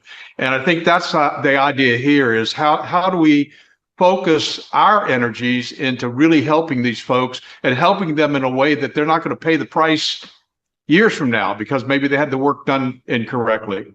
So Katrina, that was a devastating storm. We've seen others, and recently we've seen even more. This has been a busy year for storms. So what you two are cooking up together sounds like a nice solution to help the industry respond to needs. Doug, I see Gavin's in a nice home there, but you're in an office or something. Talk about that. Talk about the training centers and what they can do for this concept. Well, thank you, Jeff. We're very excited about the fact that we're now being able to open up training centers around the country. Actually, we have one in Fort Lauderdale, which is our Normie Pro Academy South. We just opened this location, which is our Normie Pro Academy Central. And January 1, we're going to be opening Normie Pro Academy West, which is in Anaheim, California. So we're very excited about the possibility of being able to do training, not only from the initial training side of it, but also from the advanced training, which a lot of these guys need. Unfortunately, like so many things happen, somebody gets trained and they get a license and then you don't ever see them again. So what we're hoping is that we can provide the kind of depth of training that they need with this type of facility, that they can get the kind of advanced training they need on both the assessment side, on the remediation side, and then just in indoor air quality and microbials in general. So yeah, we've got a great facility here. Very excited about it. I think it's going to work out for us very, very well. And it's here located in a place where everybody wants to go. New Orleans, where we have great food, oysters. I have sampled some of the good food down there. So I'm assuming some of that good food makes it to this classroom. Maybe. No, that's the plan. In fact, a couple of our classes are actually on-site classes where we go actually into a facility and do an assessment. And some of those classes include lunches and dinners. So yeah, we take advantage of the resources as we can. Okay. Gavin, what do you think about this? I know you enjoy a good classroom yourself. Oh, it's so important, Jeff. The challenge that we have right now is, we have events occurring all the time. We've just had a huge event with the recent hurricane. We know the water will go down. We know the roofs will be repaired. We know the pictures in the news will go away, but the health problems will continue way beyond this. And the challenge we have is that how do we determine whether the building is healthy or unhealthy? The threats of disease are hard to see, but I think both Doug and I are in total agreement. We need to address these dangers, these health impacts, these health problems as seriously as we deal with raging floodwaters and roaring winds. And the only way we can do that is through certification and training facilities like what Normie is running and what Doug's just explained. And as I could offer as well to that input, the reality that we're dealing with things you can't see. And so you've got to do testing on both the pre and post side to find out if in fact you have a problem, and then if you've actually reduced that problem. A lot of people don't realize what happened at Katrina, which is also now happening in North Carolina. It happens in Florida. The water comes, it goes away. You may not have a mold problem right away, but how many of us saw the caskets floating down the lake? Now you're dealing with Cat 3 water, contaminated biological contaminants. So it's not just about mold, it's about microbials that you can't see. Thank you, Doug and Gavin. It seems like a lot of industries out there have requirements mandated by state and government to get your nails done. Not that I do that. To get your hair cut, to get your furnace or air conditioning worked on, to get your plumbing done in your home or business. It requires someone with a license, and that process to get that license is obviously intensive at times. Are we seeing that happening in this industry? I know we published a recent article on Clean Facts about something in Illinois. I'd love to hear both of you comment on this. What have you seen? What do you think is going to happen in the short term and long term with this? But the states have taken a couple of different paths. Some of the states have actually created boards, and those boards are licensing boards. They've set requirements for what the licensing should be and who should actually meet that training requirement. Other states have decided that they would rather have a registration process, or at least advise the public on who they should use, who should be they should be using for their program, for their needs, whatever their remediation needs are. And so I think a great example is we've got 5 states that do have licensing right now, but we also have states like Illinois that just came up with SB 1087, where they're saying if you're going to, it's basically a public awareness thing. If you're going to do mold remediation, then you need to look at the IICRC or NORMI, a third-party training association that's got a national presence. And so that's where I see it, as kind of these 2 different paths. And I think we're going to continue to see it, frankly, because microbes are becoming a bigger and bigger issue. Thank you, Doug. And Gavin, anything to add to that? Yeah, exactly what Doug had mentioned. Last time I looked at the map, Jeff, I think there was about 50 states, and Doug just mentioned 5. But what's happened in Illinois with the Mold Registration Act is pretty remarkable in the way that we're looking at, it's the invisible stuff it's most consequential to the health of the building and the health impacts to people. And what we're seeing now in Illinois, that Mold Registration Act comes under the Department of Public Health. Now, the Department of Public Health will want metrics, they'll want measurements, they'll want key performance indicators. So that's a whole fantastic new change to where the direction we're taking into registration, certification, and training all our first responders that are out there, whether it be a natural event or a man-made event or just an accident, water pipe breaks, for example. So the point we're saying here right now is that the victims of all these disasters, right now, the problem with how we respond is that everyone throws money and resources in the acute phase, but there's not a lot of interest in the long-term phase, which is the health phase. So what are we doing 1 year, 5 years, 10 years from any event, any disaster, any emergency, when the attention's moved away, yet people are still dealing with it? And I think the Mold Registration Act and all the other licensing laws and requirements in those other 4 states are so important when it comes to professionalizing, becoming more professional at what we do, but doing it through a way of measurement and metrics and key performance indicators. Let's dig into that a little bit. You mentioned, here, let me set this up a little bit. An event happens, a hurricane comes through, there's damage, there's response, things are fixed as best as can be done in the moment. Gavin, you mentioned years down the road. What are we talking about here? Once an issue is fixed, isn't it fixed? Well, yeah, you're right, Jeff. Once you put a Band-Aid on a hemorrhage, it might stop the hemorrhage for a little while, but then it starts hemorrhaging again. What we're seeing when it comes to buildings that have come under disasters, emergencies, events where the building gets wet, water damage. Our job is to go there in the acute phase to dry it out. But then more importantly, Jeff, we need to go back on a frequent period of time that's really laid out to understand whether that building, after being dried out, remains to be a healthy building. And that's so important because this connection, we understand that, for example, hurricanes are known for causing deaths and severe damage. We get that. But there's new research, Jeff, that's just come out that there are indirect drivers in these communities that have suffered a hurricane or a storm where thousands more deaths happen for up to 15 years after the storm passes. And going from the emergency phase, the acute phase, to a medium to long-term phase, it's what's so critical in the needs for our certification, our training right now, but also in our business processes.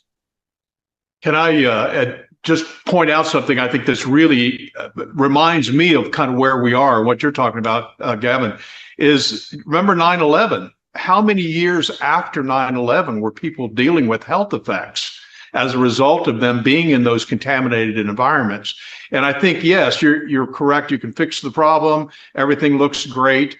But again, if it's not done correctly, or you're not addressing the potential health issues, that's a big concern. One of the things that was exciting to me about what Illinois did, and this is a step in the right direction. I can tell you in 2004, a lot of people reacted to, oh, mold, what's the problem? Mold's been around since Leviticus. What's the big deal?